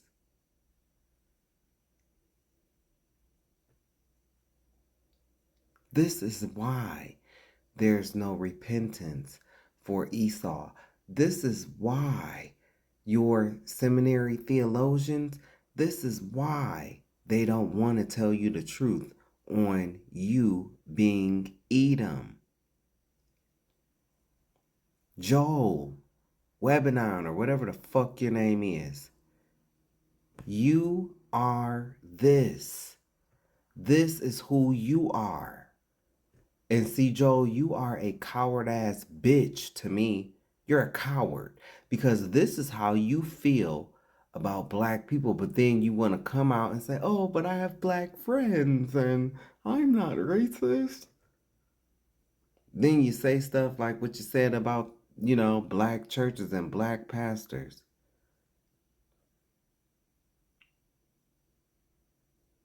You are this. You are racist. This is your ideology. This is what you would believe. If they could, Matt Walsh, Joel, all of them, they would be the first to sign up for these kind of picnics. They would be the first ones to sign up for it. Oh, Esau, how the pride of thine heart have deceived thee, have deceived thee.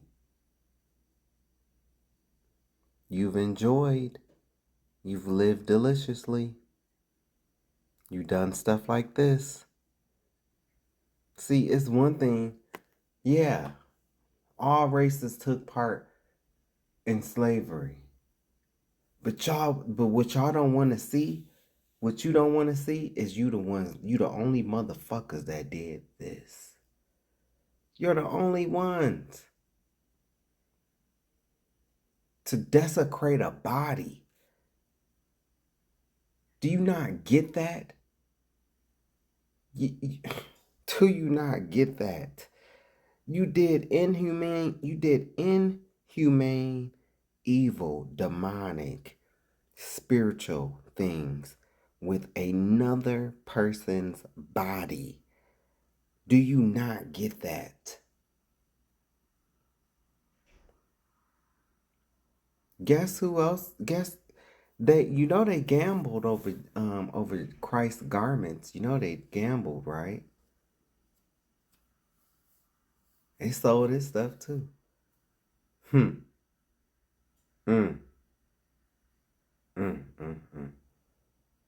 you love the Lord. Somehow you just can't see that. Oh, but you saw Candy and Todd though. I'm talking to my people, white folk right now. Oh, but you saw Candy and Todd though. Oh, you saw that. Oh, you saw Nene Leakes coming back to the house. Oh, you saw that. You saw them Jordans coming out. Oh, you saw that.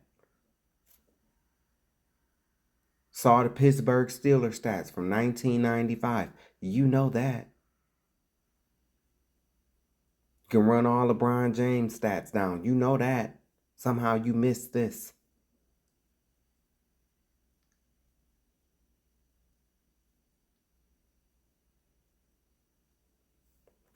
It's a shame. It's a shame. On both sides. On black folk and white. Because white folk, what y'all did, and black folk, how you can see everything else. About everybody else. But you can't see this. You can't see this. It's amazing.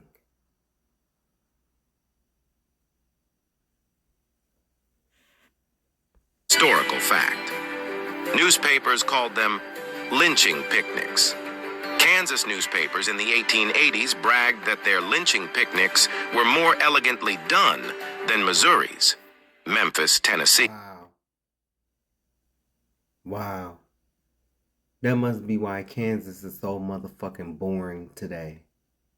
Ain't shit in Kansas should be divided up and given to other states. Because ain't shit in Kansas. Nothing. 1917. L. Persons was seized from a train. The mob announced the time and location in advance. Thousands attended. Traffic backed up for miles. Food and gum vendors sold refreshments. When the crowd complained he was dying too quickly in the fire, they extinguished it and fought over pieces of his clothing for keepsakes. Then they cut off his ears, decapitated him, and threw his head into Memphis's black commercial district as a warning. This wasn't the Klan hiding in sheets at midnight. This was mayors, police chiefs, pastors, school teachers, and shopkeepers in broad daylight. Photographer stamps on postcards advertised their studios. Come get your family photos taken here. The NAACP's 1916 report called it the Waco Horror.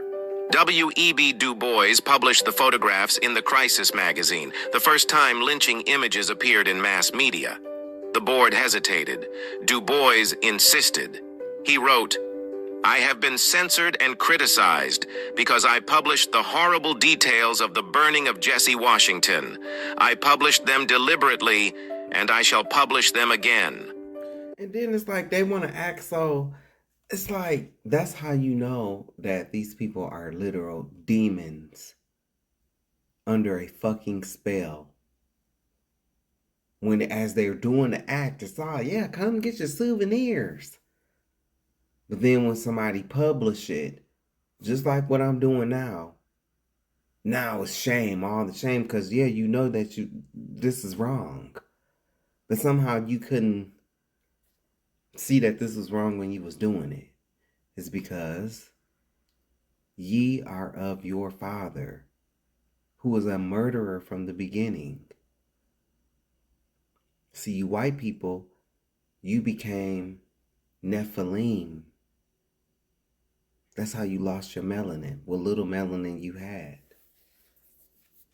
When your progenitor made it with them goddamn Horites,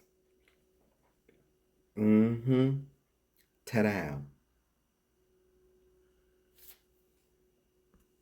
I want the world to see and know what America means to black people.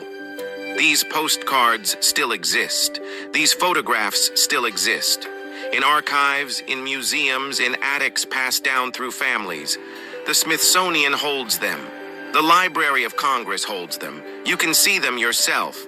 So here's the truth they don't teach. For 73 years, America picked black people to kill, advertised it like a county fair, sold tickets, served food, and mailed the photos home as souvenirs.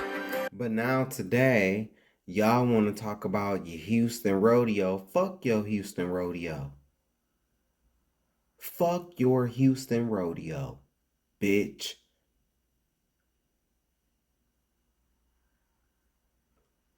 Yeah, I saw him acting and the way y'all dress. I'm glad to see other black women calling out other black women. 'Cause now everyone's starting to see, oh no, you can't just put everything on the man. Remember, your body, your choice, right? Well, you chose to put that on. Those chaps and just a thong. And that's why I always tell you motherfuckers, black, white, Asian, Mexican, you do not care about your kids. You don't. Not according to the 500,000 kids that's missing in this country, you don't. No, you don't.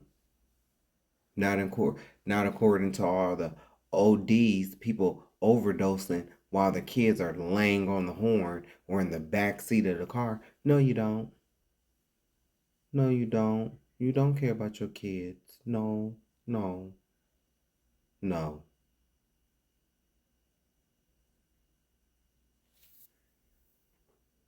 And white people, y'all only care about y'all kids to rape them. So, I mean, we get it. That's not metaphor. That's documented American history. If this made you uncomfortable, good. Share it. Comment what you learned. Follow a Kemafuna History TV, because the history they tried to bury is the history we need to know.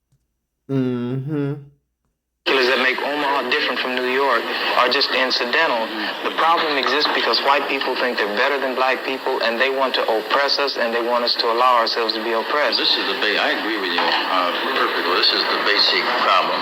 Then what do you that white people think they're better than others. I can't solve the problem. You guys pull the strings that close schools. You guys draw the boundaries that keep our kids restricted to the ghetto. You guys write up the restrictive covenants that keep us out of houses.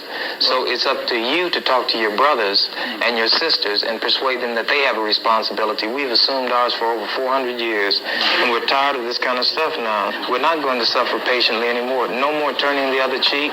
No more blessing our enemies. No more praying for those who despitefully use us. We're going to show you that we've learned the lessons you've taught us.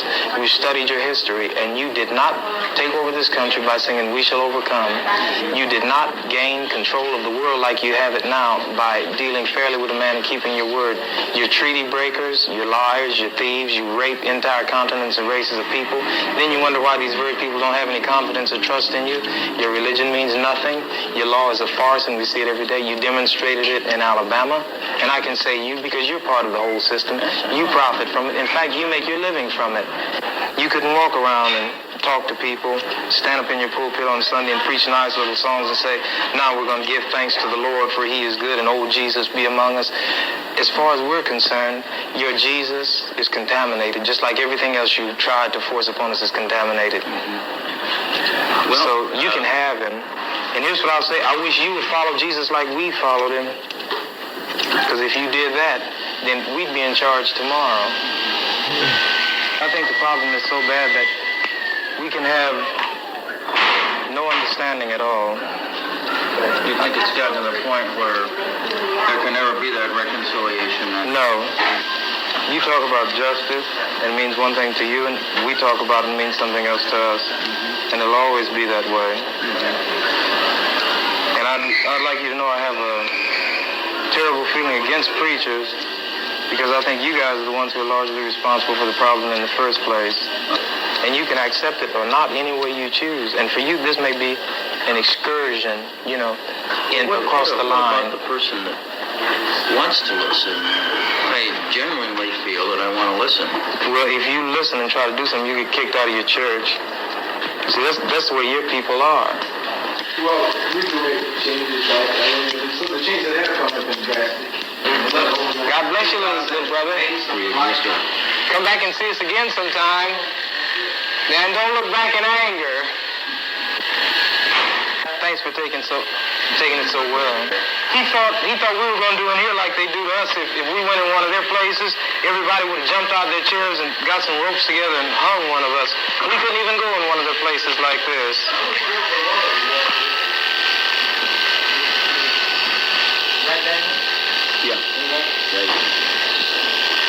Which is the bigger threat to American democracy and the Constitution? A Vietnamese mother suckling her child, or a white racist governor in Alabama who says, in so many words, to hell with the Constitution and Johnson and everything else? Which is the greater threat to democracy? This is true, but these people have a kind of self-deception. They believe. They've circulated these myths so long that they've begun to believe them. And once you believe them, as they say, if you define a situation as being real, it will be real in its consequences. And this is just what's happened. They've come to actually believe this. And any evidence to the contrary, he's the exception. But the fact is, all the people who do struggle hard enough to accumulate a down payment, they do want something better for themselves and for their kids, and they hope that their neighbors will be the same kind of people that they are. Well, a black man fights for the white man, not for himself.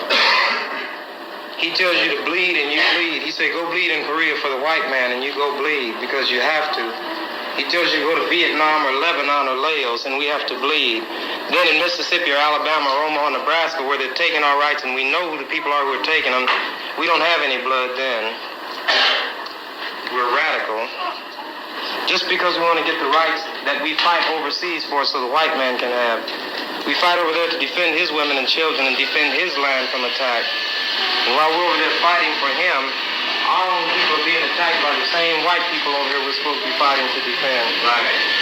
Everybody's got something to fight for. Right? You got the rights that you fought for. Do you feel that? You say that, Sergeant, and I got out. Do you feel that you're living under those rights now? Why should he go over there and fight the Vietnamese? They've done nothing to him. Working right in his own country, he can go places and he can't even get in a hotel. Right. I mean, and he can drive in a place and might not even be able to get gas if the people look at your license plate and see where you're from. That's what he was talking about. Have you ever been in Hawaii? Yeah. What do you think about you? They're black as you are, and I am, right? Yeah. Okay then. What a bottle of beer cost you? 80 cents, don't it? Will they speak to you? Because they got long, pretty hair. No, that's not what the white men got there and contaminated them. You can't go to places in Japan, man. You know what? You know why? The American white men. Yeah, but the Japanese gonna keep you out of why? But look, man, let me say this now. Even if you go some other over there and they mistreat you, well, you can't feel too bad, 'cause that's not your home. But when you come to your own home and mistreated, then you really feel mistreated. This is my home here. And if it's being the fight, we should fight here. Amen. Right. You know what I mean? Why go over there and fight? Have you ever been turned away from a whole...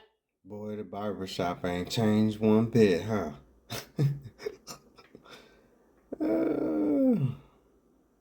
By Vietnamese, by a Chinese, a Japanese, a Korean, a Lebanese. How about a white man? Yeah. Then if we should fight the man who's hurting us, and the white man is one, and he lives in this country. Happy White History Month! Oh yeah, let me go ahead and, cause you know I might need to play this again, so I'm gonna share this. Oh yeah, cause I'm gonna have to come back around to, cause this is one of my favorite videos about you guys. It's one of my favorite videos. I want to show you guys some of the documents showing the white races of Europe, and we can get a better perspective as to who the Moors were fighting. These are the albinos and the beasts of Europe, and the Moors were fighting these people for... I told you y'all used to walk on all fours. I told you. Fighting. These are the albinos and the beasts of Europe. And the Moors were fighting these people for hundreds of years prior to the so-called transatlantic slave trade. And one interesting thing I wanted to show you is that when you look at these beasts and albinos and how they have achieved what they've been able to achieve in just a few hundred years, keeping in mind that they were considered wild men just a few hundred years ago, and they had no last... They're not albinos, by the way. They're not, well, what they call, okay, I only accept one form of albino, and those albinos, the true albinos, you could tell they still have black in them. Now, you could tell it's different forms of albinism, right? But albinos that be coming from white folks, you could tell they kids still look white. They look like a little white boy with blonde hair. You can tell. You can literally tell. That's why when you got to look at the different kind of albinos. I think I've showed this before. I'm going to show it after this. I've showed this. Names. Many of them didn't even have first names. And I wanted to show you this because I found this very interesting. If you see here the wild men, and you look at the clothing that the people are wearing to the left, you can see here they're wearing this clothing to cover up their hairy bodies. So I found that very interesting. And something else I found in the British Library was one of the oldest genealogy charts, one of the first ones made for white people. And as you can see at the bottom of that genealogy chart, you see two wild men. So they're showing that their ancestry comes from the caveman. I'm the oldest of 10 children. I'm born in August 28th, 1896.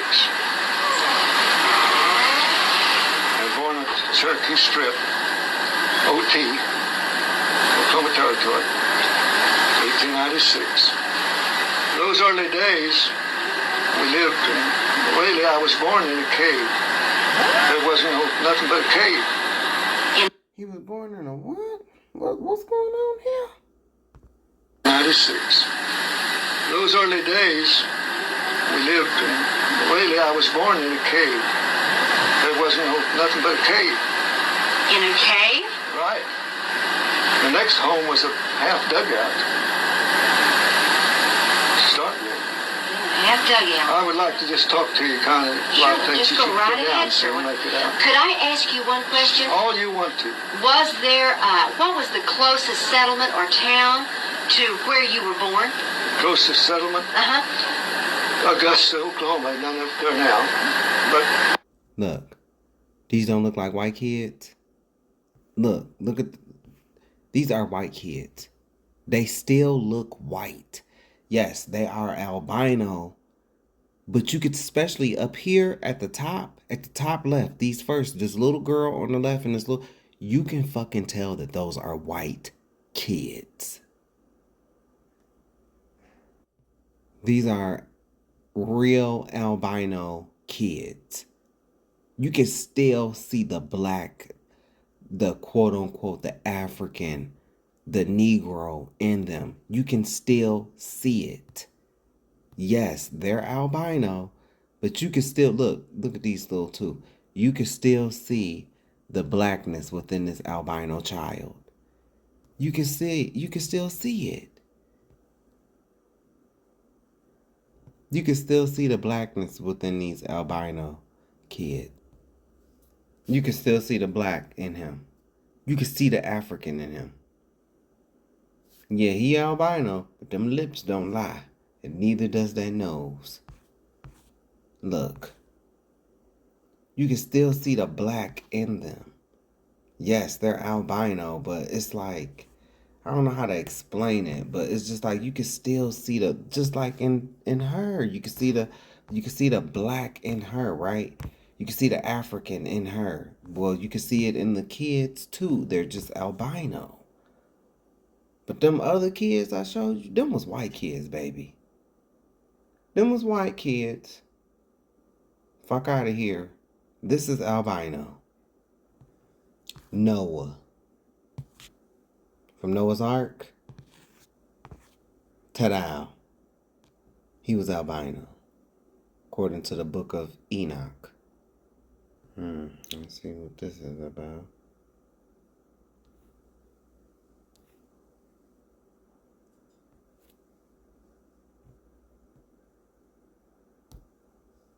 This is Mrs. Mildred Evans. She's 32 years of age. She's lived on Mr. W.D. Fields' plantation for 11 years. She's the mother of 8 children. Her children do not attend school regularly because of food, clothing, and money.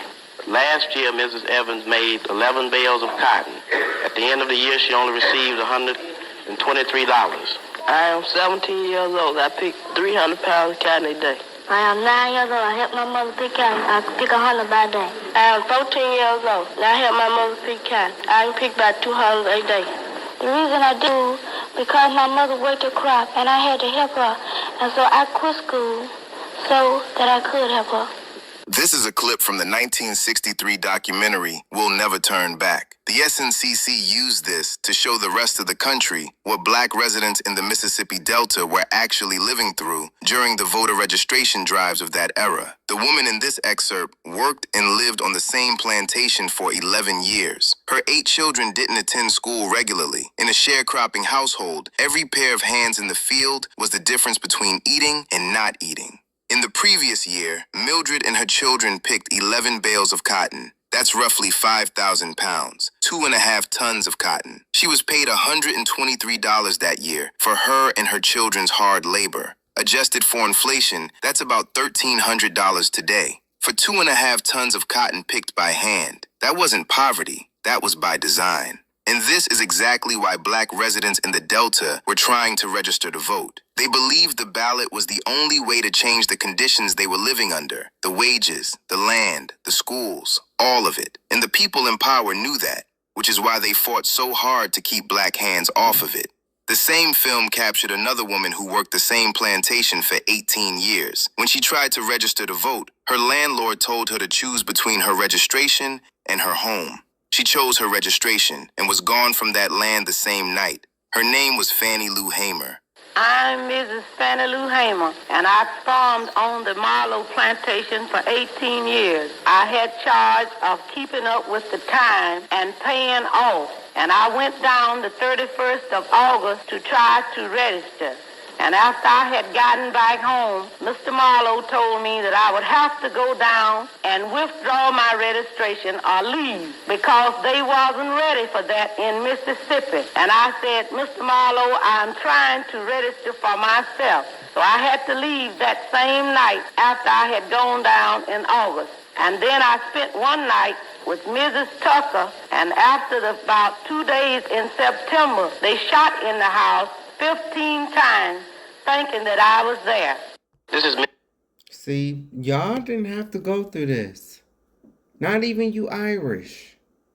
You didn't have to go through this. That's why a lot of y'all are going to burn in hell. A lot of y'all, you're going to burn. And before you get there, it's a high chance that you or your child just might overdose. Go ahead. Hey, totally, dude. Well, I'm gonna play your video, dude, because hey, even though I've talked about this for 10 plus years, I've talked about this, maybe, because there's a lot of black people who are subservient to the white man. So maybe these black people, and maybe, because I come from a big quote unquote Christian family. I would be a 4th generation pastor. So, maybe some of even my own family who are subservient and who are hateful and jealous, maybe they'll listen to you because they didn't want to hear it from me. They didn't believe it coming from me. But maybe since you the white man, maybe they'll listen to you. And if that is the case, it's not me that has the problem.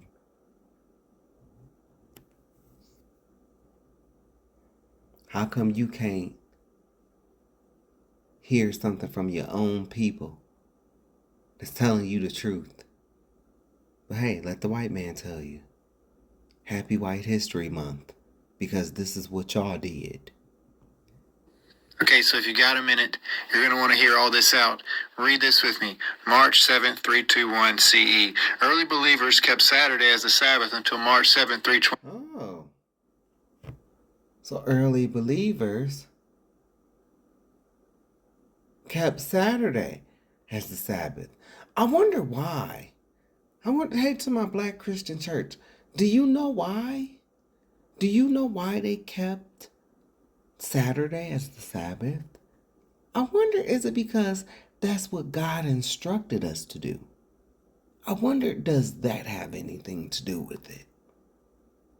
I wonder, does God saying anything, remember the Sabbath, 6 days out of the week, you may work and do your leisure, but the 7th day is set aside. The 7th day is Saturday, right? Oh, okay.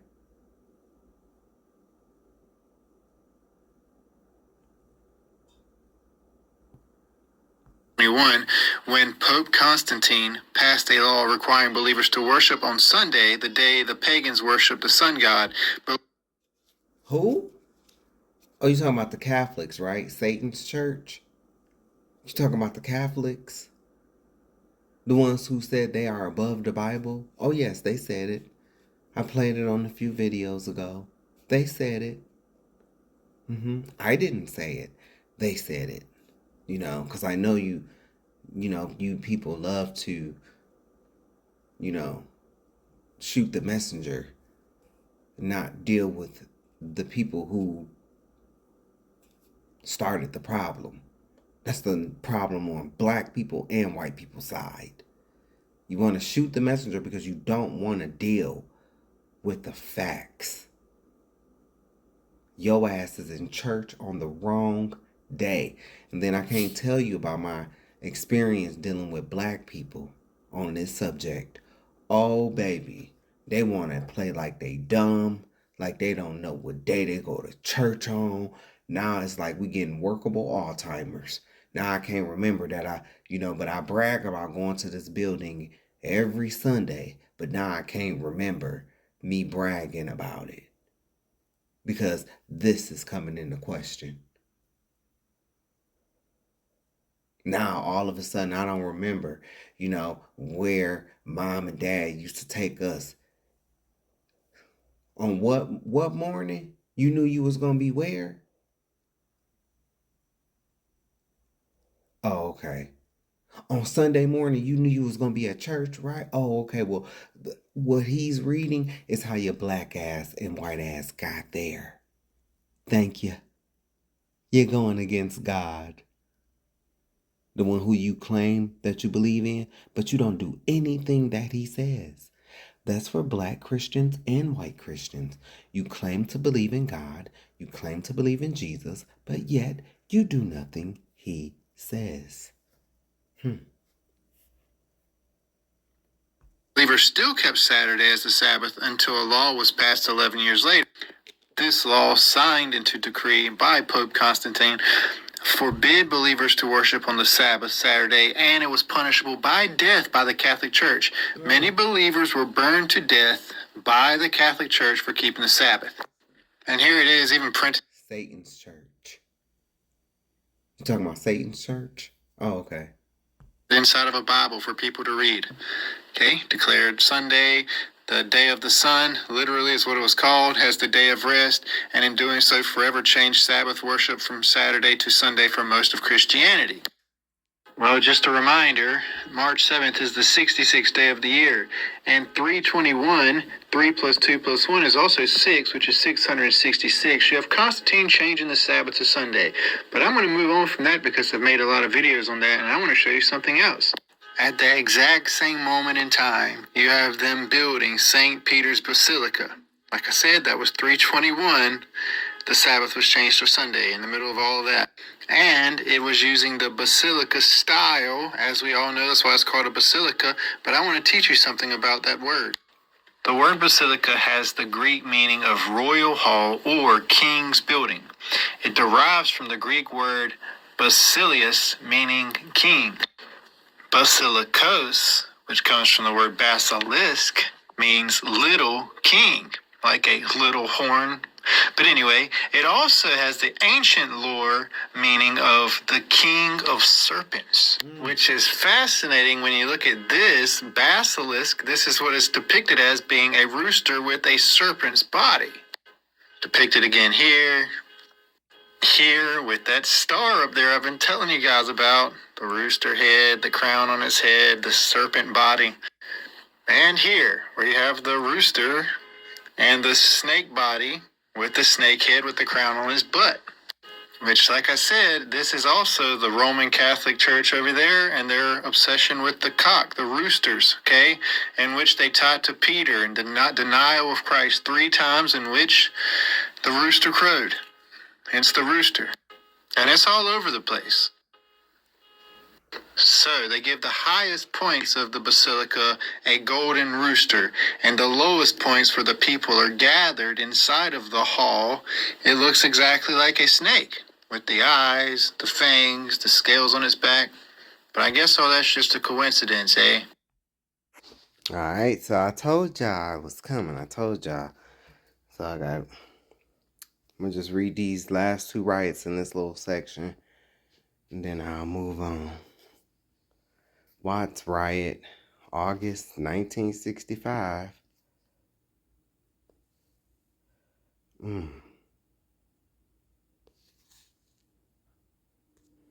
Not really much to see. There's a lot of smoke, a lot of fire.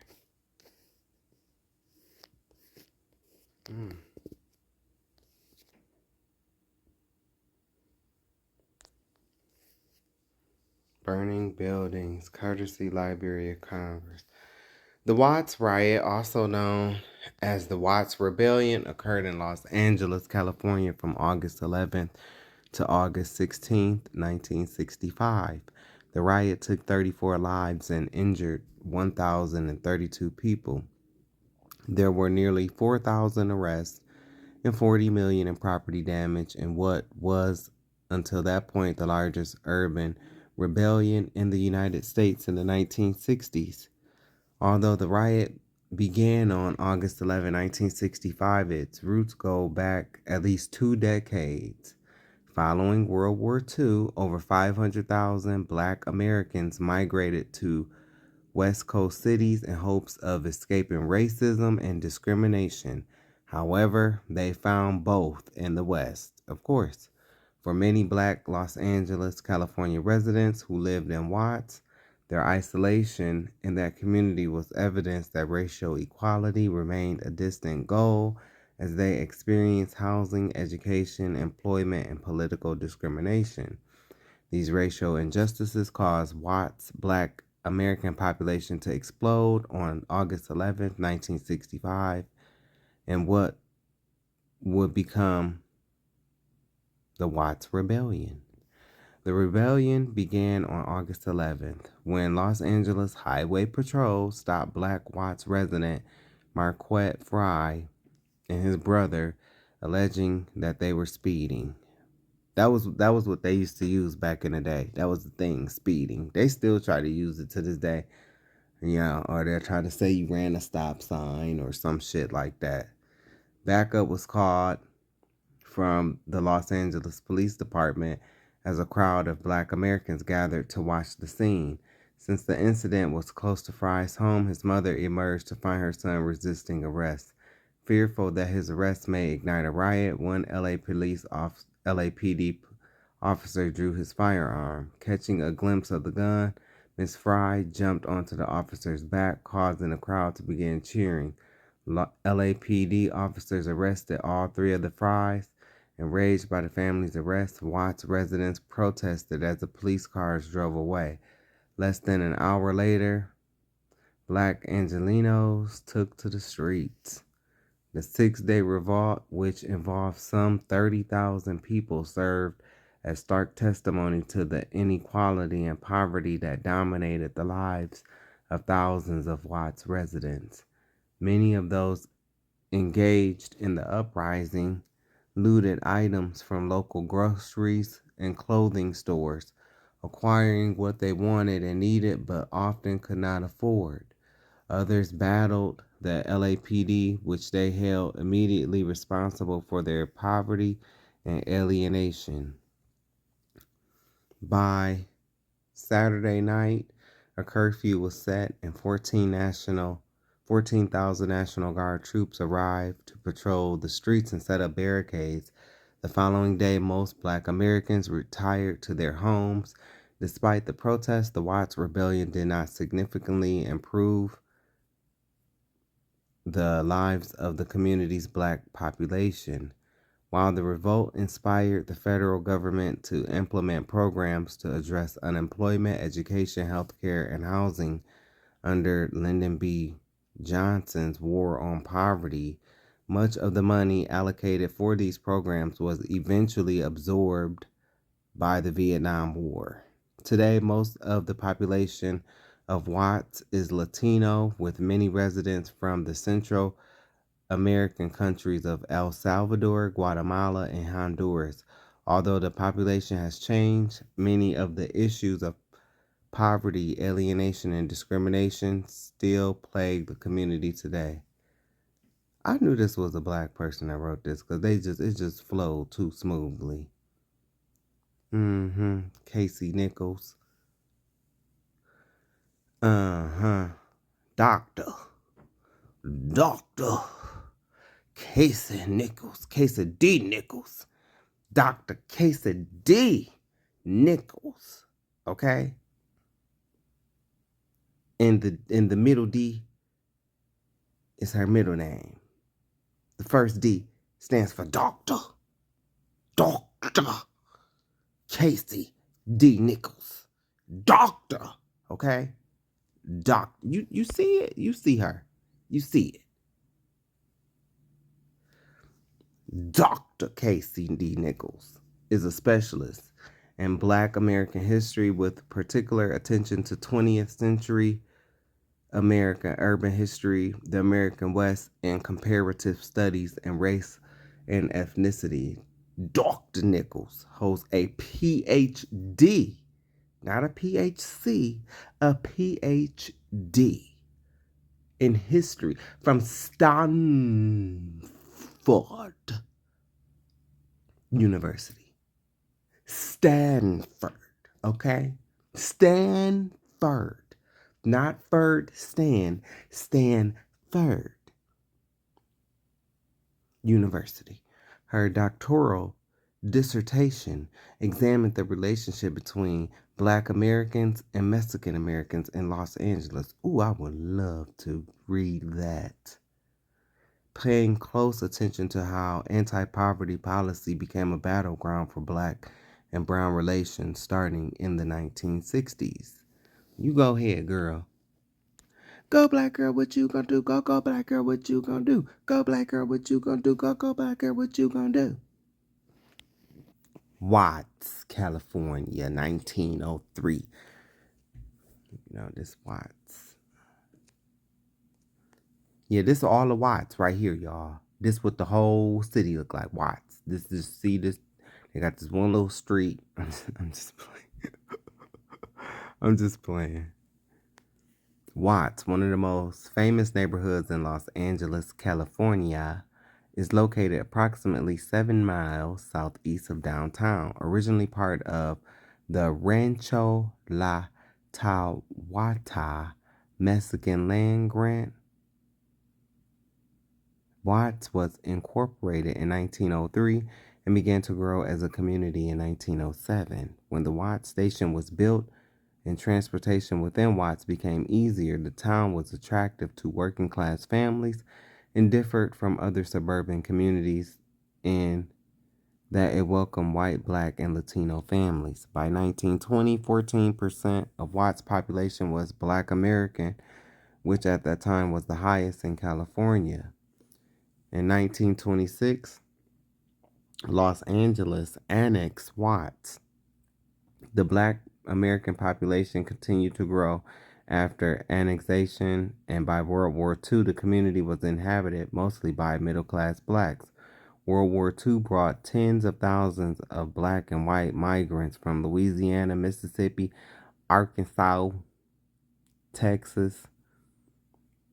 The city built new public housing projects to accommodate the increased population, most of which were located in Watts. By the early 1960s, these projects had become largely dominated by Black Americans, as whites moved to the surrounding suburbs, which excluded Black settlement. Watts increasingly became an island of Black poverty surrounded by middle-class white suburbs. This economic and racial isolation generated resentment against insufficient hospitals and schools and frequent incidents of police brutality. The latter led to the Watts riots on August 11th, which I just read, 1965, following an altercation between Marquette Fry, a Black American motorist, and Lee Minicus, a white Neanderthal cave dweller, who pulled him over for drunk driving. The Watts riots involved residents looting and vandalizing the area, attacks on the police, and arson. During the 6-day riot, 34 people were killed and 1,032 injured. The riot caused an estimated $40 million in damage and 3,438 arrests. After the riots, Watts suffered further as gangs grew more powerful and the level of violence rose. Between 1989 and 2005, the police reported more than 500 homicides in Watts, most of them gang-related and connected to the fight over control of the illegal drug market. 4 gangs, the Watts, Circle City Piru Bloods, Grape Street Watts Crips, Bounty Hunter Watts Bloods, and PJ Watts Crips were responsible for most of that violence. The gang violence and continuing poverty and isolation of Watts generated a shift in population. Those Black Americans who had the resources, left the area for other parts of Los Angeles and in some instances for a return to the U.S. South. As blacks abandoned the area, primarily Hispanic immigrants from Mexico and Central America replaced them. By the 2000 census, Watts was no longer a predominantly black section. Almost 61% of the residents were Latino and only 38% were Black American. Watts was no longer black, but it remained impoverished. Half of the families and individuals in Watts had incomes that placed them below the poverty line. Neighborhood leaders have recently begun a strategy to overcome Watts' reputation as a violent and impoverished location. They point with pride to the museums and art galleries that were opened in the area in the 1990s surrounding the Watts Towers, a multi-story sculpture in the heart of the community. And this is what Marquette Fry looks like. Okay, and this is who reported on Marquette, right? And so it's like, I hope, Sean, I hope you are teaching your kids about what your people who look like you did instead of worrying about Marquette. I hope you are teaching your kids, whether they're black or white or Asian or Mexican, I hope you're teaching them about what men who look like you did instead of worrying about Marquette. Nah, and see, I'm an empath. I be knowing shit. I be knowing these people with their little backhanded compliments, with their little sly digs. By the age of 16, Marquette was struggling to adjust to the ghetto and dropped out of high school. See, I know how these cave dwellers are. I know how they are.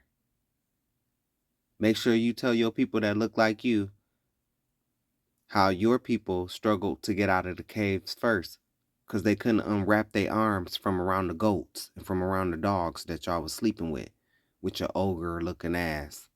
Look just like Shrek. Fuck you, cracker. Talking about by 16, he was already struggling to adjust to the ghetto.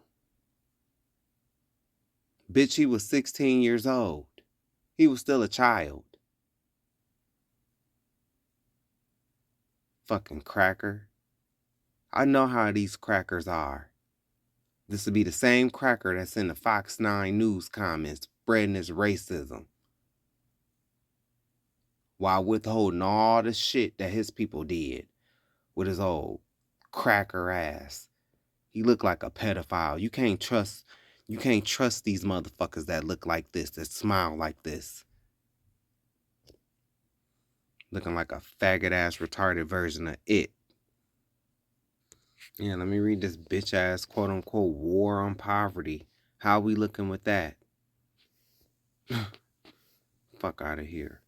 The civil rights movement and investigative journalism combined in the early 1960s, inciting a nation to address the growing problem of poverty in America created by white Neanderthal, pale-faced demon, pedophilic, Hester Chester-ass, lice-infested demons who like to fuck goats up the butt. A 1963 New York Times series on Appalachian poverty. What did I just... Appalachian poverty. Because you know Megyn Kelly brought these motherfuckers here in a spaceship. With her old Roger in a wig, and a blonde wig from American Dad looking ass. We seen the bitch on Species. We saw the tentacles grow out of her back. We seen the wedding scene between her and her husband. When she, did that thing with her tail and fertilized the eggs in him. Yeah, we saw it. A 1963 New York Times series on Appalachian poverty and Michael Harrington's The Other America 1962 inspired discontent young Americans as well as President John F. Kennedy to take action. In response, Kennedy initiated federal pilot programs to address job creation, skills, training, and hunger. Kennedy's successor, President Lyndon Johnson, used these as the basis for his war on poverty.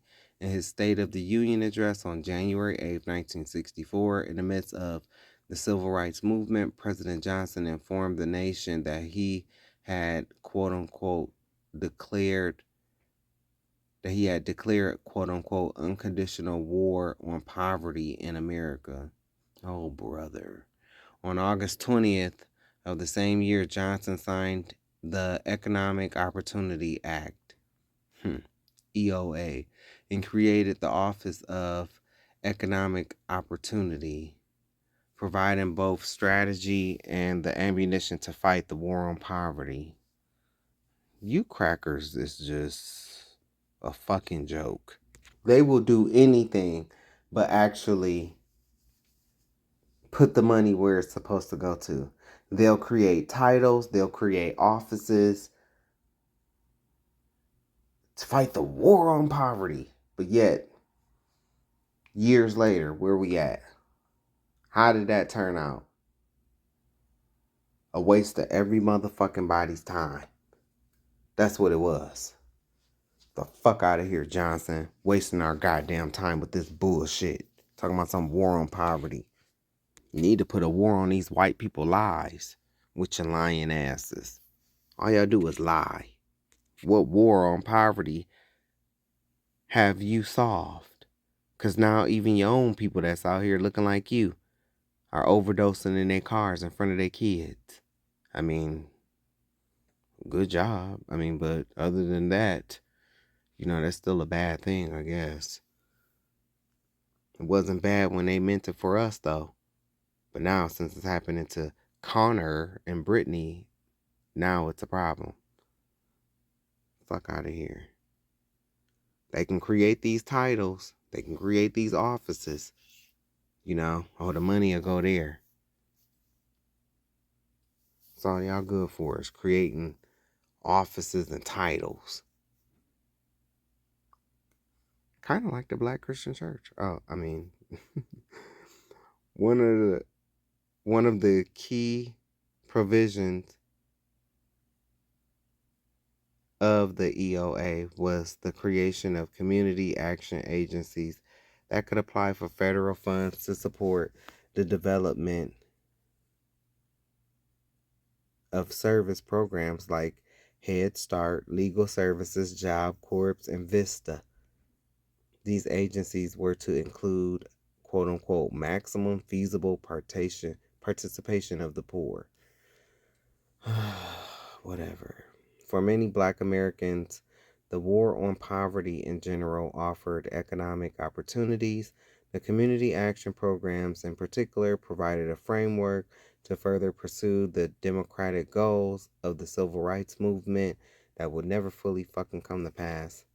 Following the Watts riots in August of 1965, many Black community organizations saw the community action programs of the war on poverty as a way to gain some economic, political, and cultural power within their own communities. I told you, it's all about notoriety.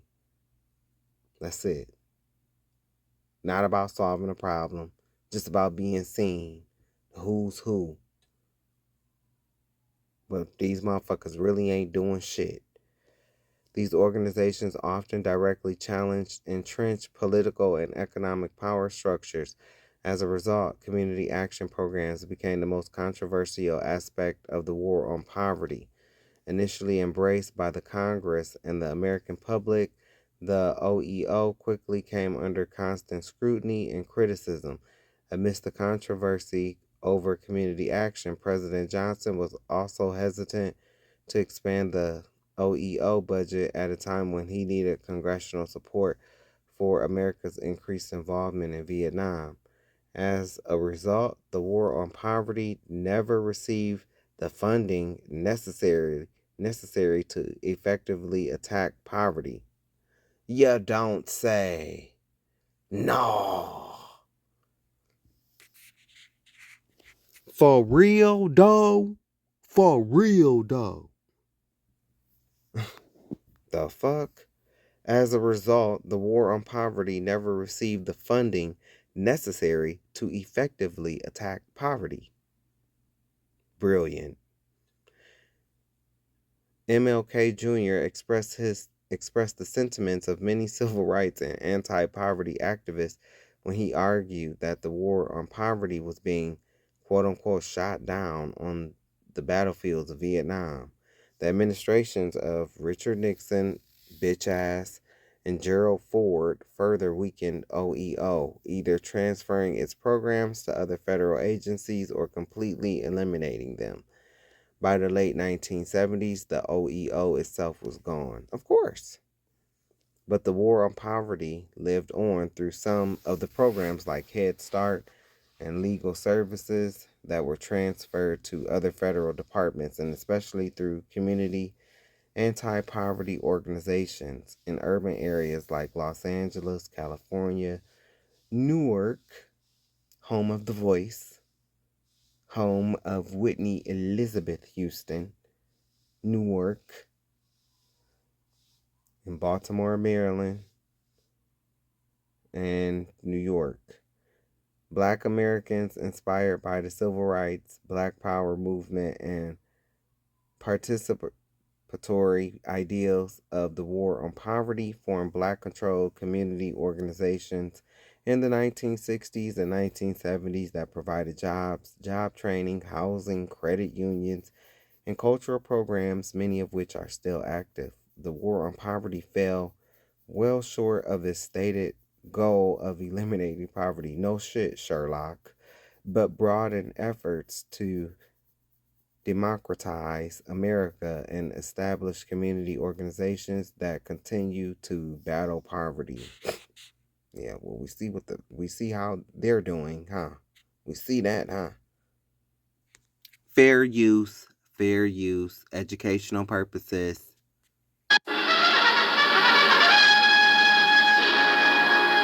6 days of rioting in a Negro section of Los Angeles left behind scenes reminiscent of war-torn cities. More than 100 square blocks were decimated by fire and looters, and few buildings were left intact. Firemen were harassed by snipers and brick-throwing hoodlums as they attempted to control the fires, many of which were left to burn themselves out. As the National Guard moved in to restore comparative calm, the losses by fire alone were put at $200 million. No attempt has yet been made to estimate the losses suffered at the hands of the looters who stole everything from liquor to playpens. Yeah, but did they steal people? Did they steal land? Oh no, that was on y'all.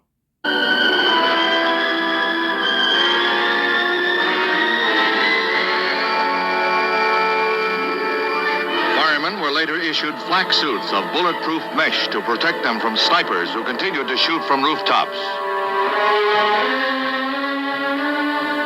Nearly 3,000 were arrested, and authorities had to open abandoned jails to house those netted by the police. It took the appearance of 14,000 troops to bring an end to what both Negro and white leaders called insurrection by hoodlums. My question is this. If black people were so poor, right? Black people were so poor, how the fuck were they able to get weapons and become the snipers on the rooftops? They can't be poor and be the snipers at the same time. I don't buy that sniper shit at all. Throwing rocks at y'all motherfuckers, throwing bottles, okay, yeah. But the sniper shit, I don't believe that. Civil rights leaders were quick to deplore the unbridled lawlessness, and Martin Luther King vowed to do all in his power to prevent a recurrence in Los Angeles or anywhere.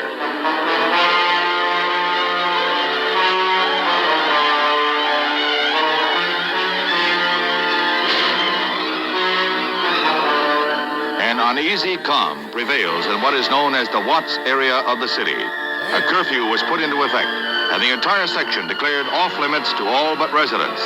The people who live here are suffering great hardship with no grocery, drug, or other service stores able to operate.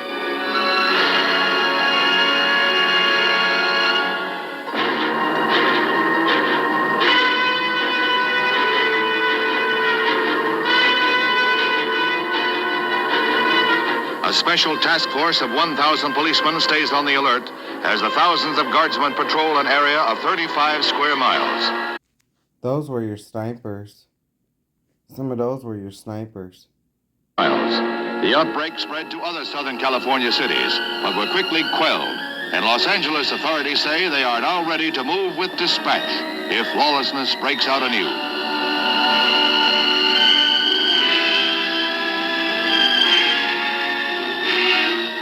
The riots in Los Angeles have written a sorrowful page in American history. Were those of evening and night hours. During the daylight hours, control was much more effective and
This is where it began. This is where the fuse was lighted. A dusty corner in an old neighborhood of modest homes and new, low-priced apartments.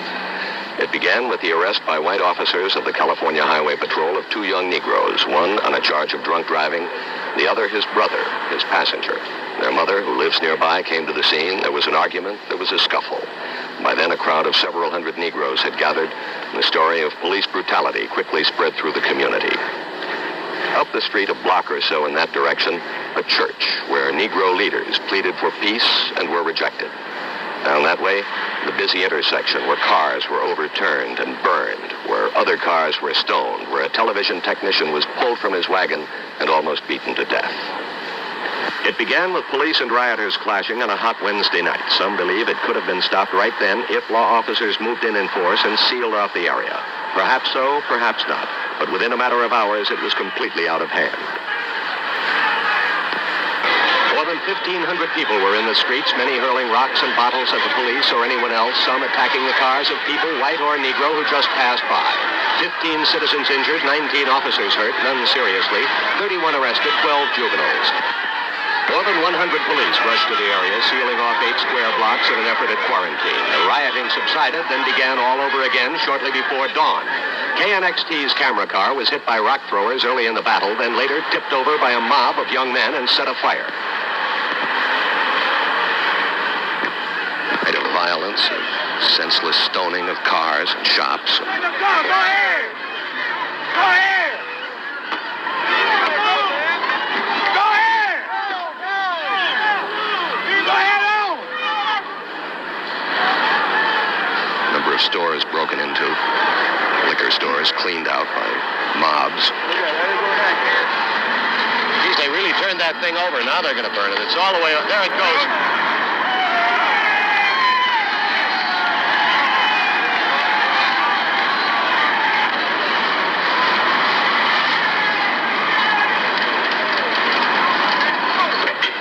Hey, that's what caused it, Bill. Hey, Bill, that's what caused it. Yeah, please, stay on my line. No, hey, one little kid. One little kid. See that? That's what caused it. See that? That's the bad thing. Get your own kid. You see that? Stand in your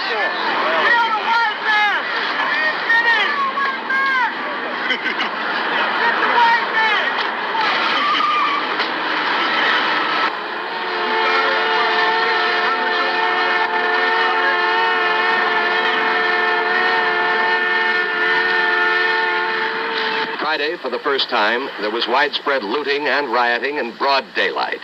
You'd see happy, laughing looters toting off furniture, clothing, even outboard motors. Finally, 7 hours after Police Chief William Parker asked for the National Guard, Lieutenant Governor Glenn Anderson ordered in 2,000 troops.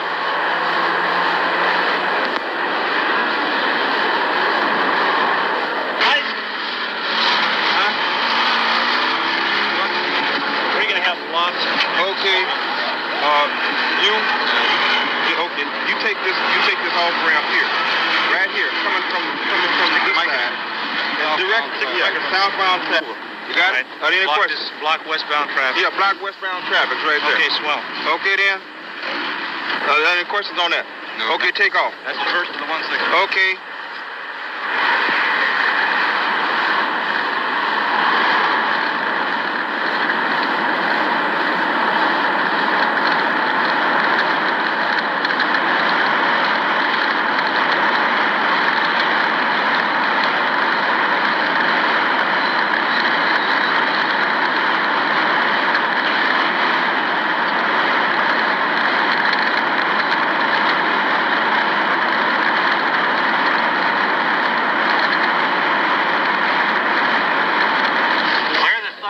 Up ahead.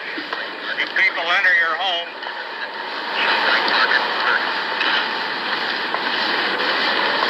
Please go in your homes. Please go in your homes. This area is being closed. Please go in your homes. Please go back to your caves. Please go back to your caves. This area is closed. Please go back to your caves.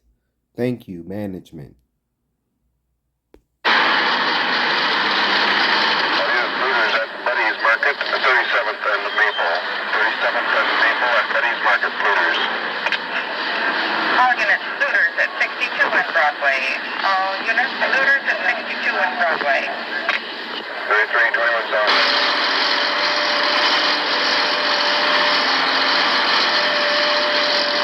Management, in case you're wondering, the Black Hebrew Israelites and the Foundational Black Americans. Management, thank you. Been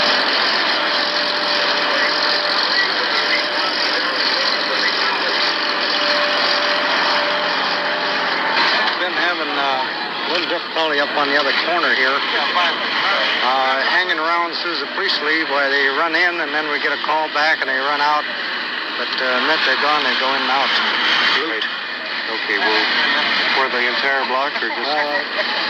Maybe a little patrol down that way and a little patrol this way. These people are just waiting until we leave. They're on the corners waiting until we leave to go into these places. Okay, we'll take care of it.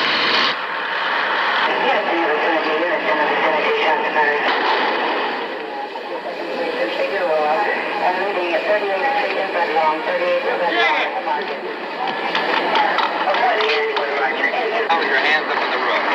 You too. Hands up on the roof on the other side. Is there any good? Good.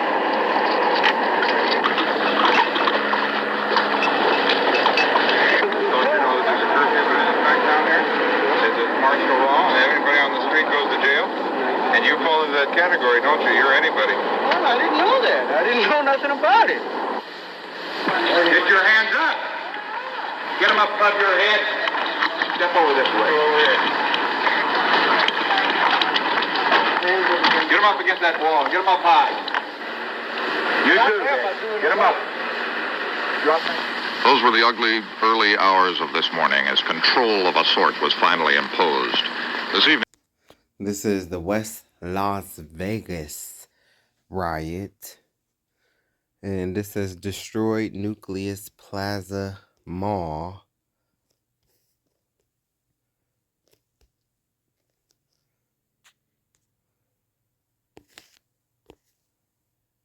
Ew. Y'all done told this motherfucker. Ugh. Tow it up. Just tow it up.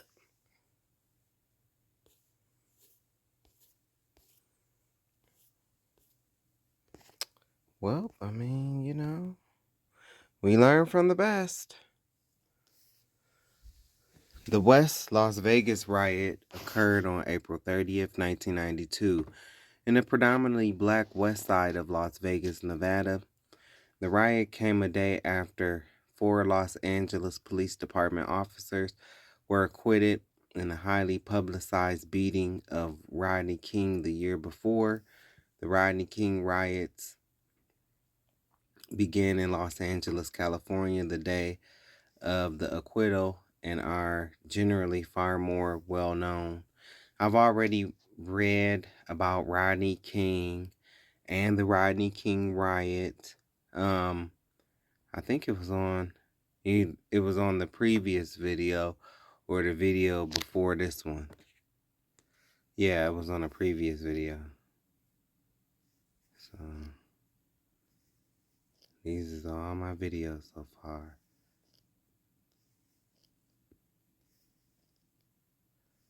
See how they all private?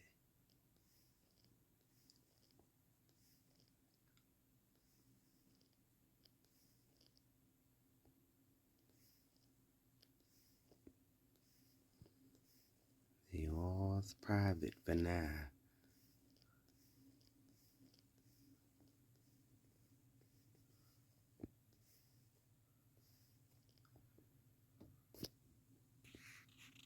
So I already talked about Rodney King. The West Las Vegas riots were in the shadow of the larger conflict and are nearly forgotten in history. On April 29, 1992, the same day of the King verdict and the start of the riots in Los Angeles, the city of Las Vegas was initially peaceful. Disturbances, however, began in West Las Vegas the next day. On April 30th, black residents of the West Side began to loot and burn stores, and gun battles occurred at major intersections between rioters and police. The conflict was touched off after protesters attempted a peaceful march down Fremont Street.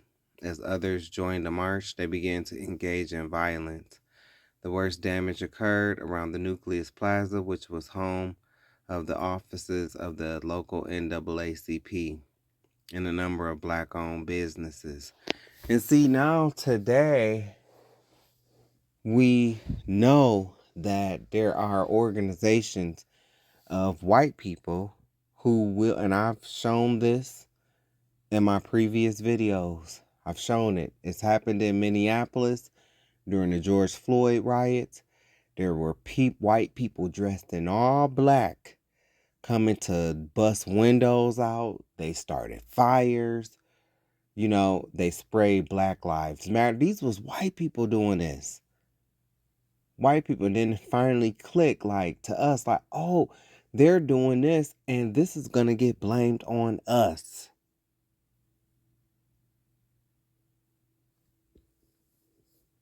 They play both sides.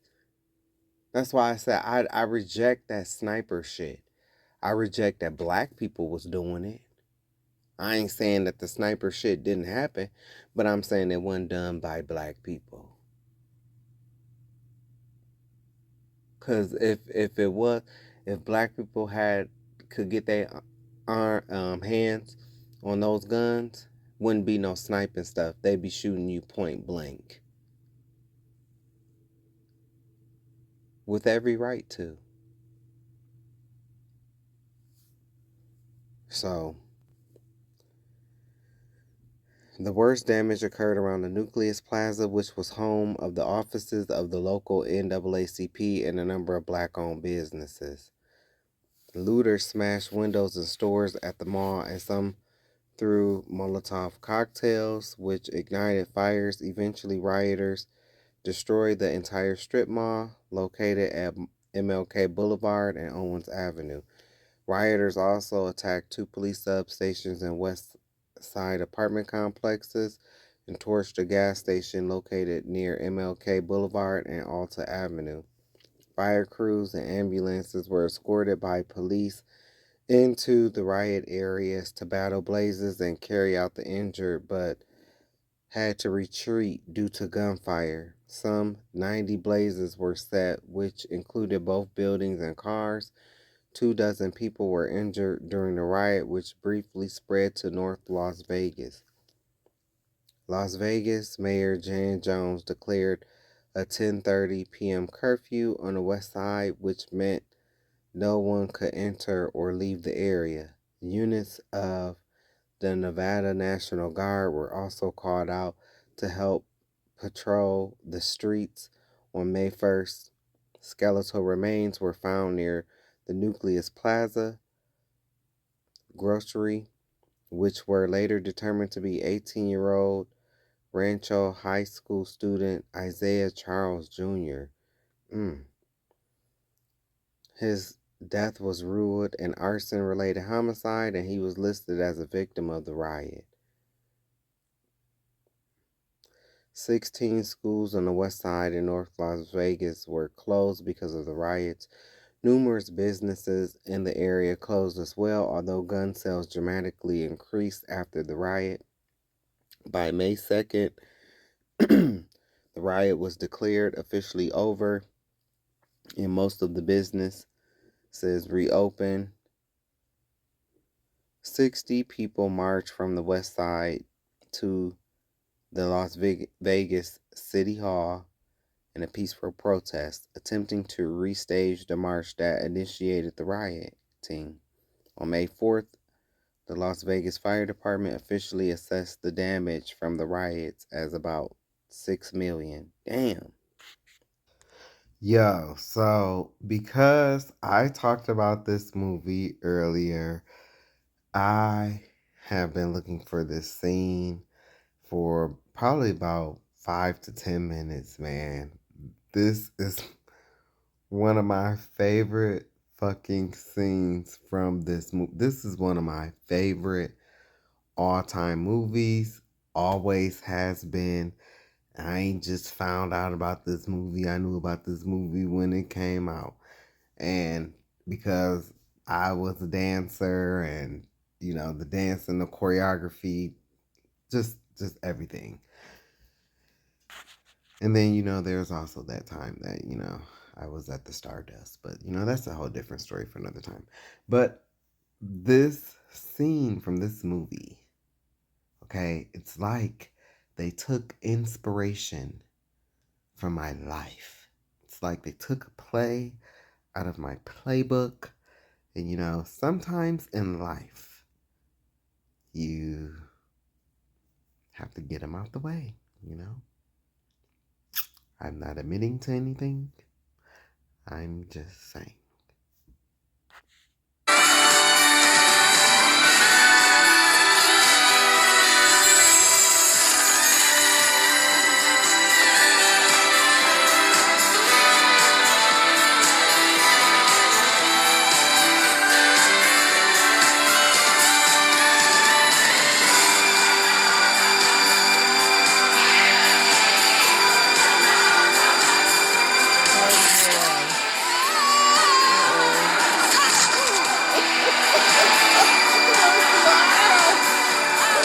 Her smile, bro, like, got that bitch. They probably gonna copyright the hell out of this video. Oh well, but this is one of my favorite movies, man. It's like they took a play right out of my playbook. I'm not admitting anything, but I mean, this is, you know, this is uncanny. Anyway, the movie is called Showgirls with Elizabeth Berkley. It came out in 1995. And what does this have to do with anything? Well, I just talked about Las Vegas, and it made me think about the Stardust and, you know, my time there. Well, you know, that's a different story. But anyway, you know, Vegas, movie Showgirls was in Vegas, about being a dancer. And that's it. We at the end of the video. Anyway, y'all have a good night. Love you.